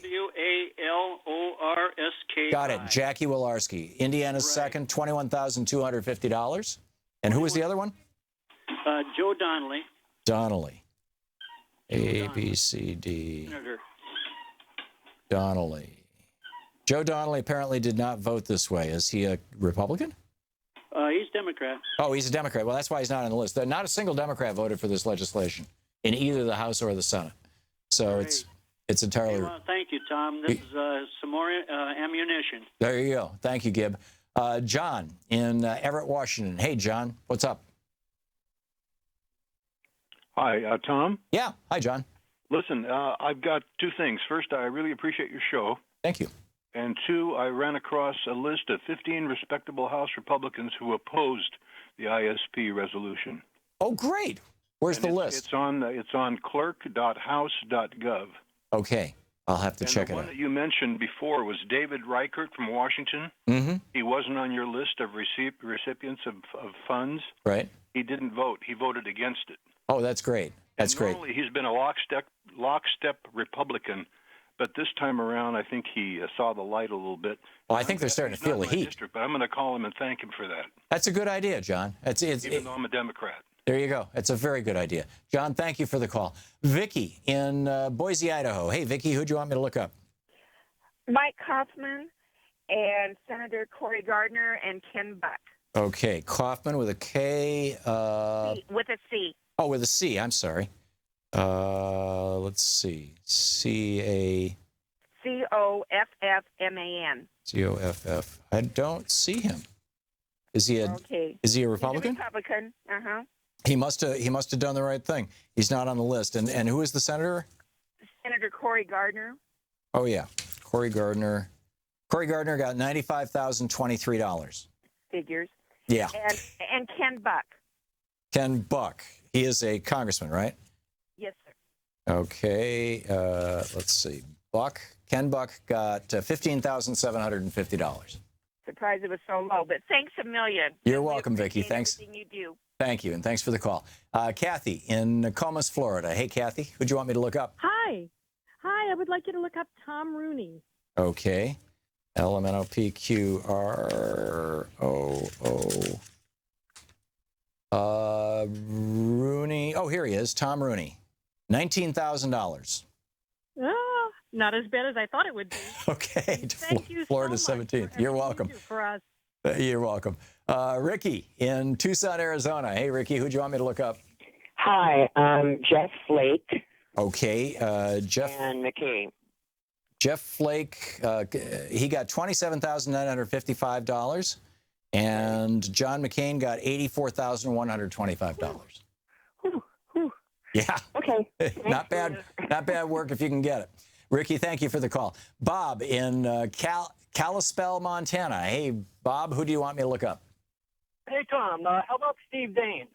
With a D? And I just, Daines.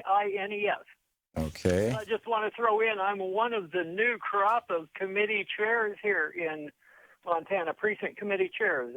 Oh, great. A bunch of us out Good here. on you, Bob. Daines, Daines, is not on the list. So if he's a Republican, he did the right thing. He didn't vote for this. Outstanding. Thanks. Oh, wait a minute. Chris says he got 38,700. How come how do you spell it? Daines? Yeah, no, I don't have him on the list, Chris. Yeah, and of course, Zinke is our congressman. Huh. And he's not. Oh, he's a senator. Okay, I got it. Yeah, it's $38,700. I'm sorry, I was looking at the Congress list. Yeah, he's a senator. Okay, thank you. Joe in Columbus, Ohio, you've got the total?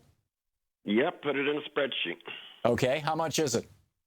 Total is $14,774,553. If you want it by each area, House 5,617,791. Mm-hmm. I have to go up here to get the Senate. I think they got more, obviously. Well, there's fewer of them, though. What was that again? There's fewer of them, so they got more per person. But I mean, it's like only 50 senators, and it was about 215 or thereabouts members of the House. But it would have to be around 9 million, right? Right. That for some reason the 14 million doesn't work out because I got 3. I must have done something wrong in my spreadsheet anyway. Okay. Well, hey, call us back tomorrow and give us the updated number. Okay, Joe? 971 for the Senate. So. Okay. Great. Thank you. Thank you very much, Joe. How many seconds? 50. Oh, I can get another call in here. Cheryl in Virginia Beach, Virginia. Who do you want me to look up, Cheryl? Yes, a brand new Congressman, Scott Taylor.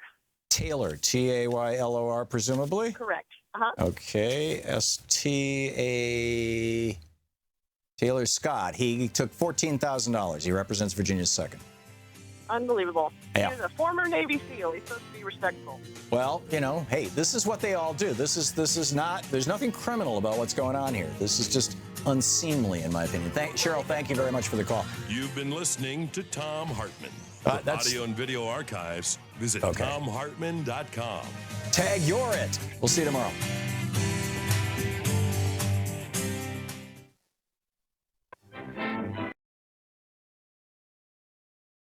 Your host, Luke Vargas.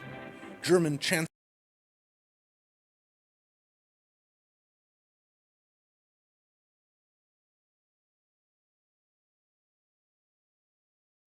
The Thom Hartmann Program is brought to you in part by the Aiden Forecast, an investment newsletter with weekly updates of leading market indicators and a monthly deep dive into what the details of the economy and the markets mean for investors and retirees.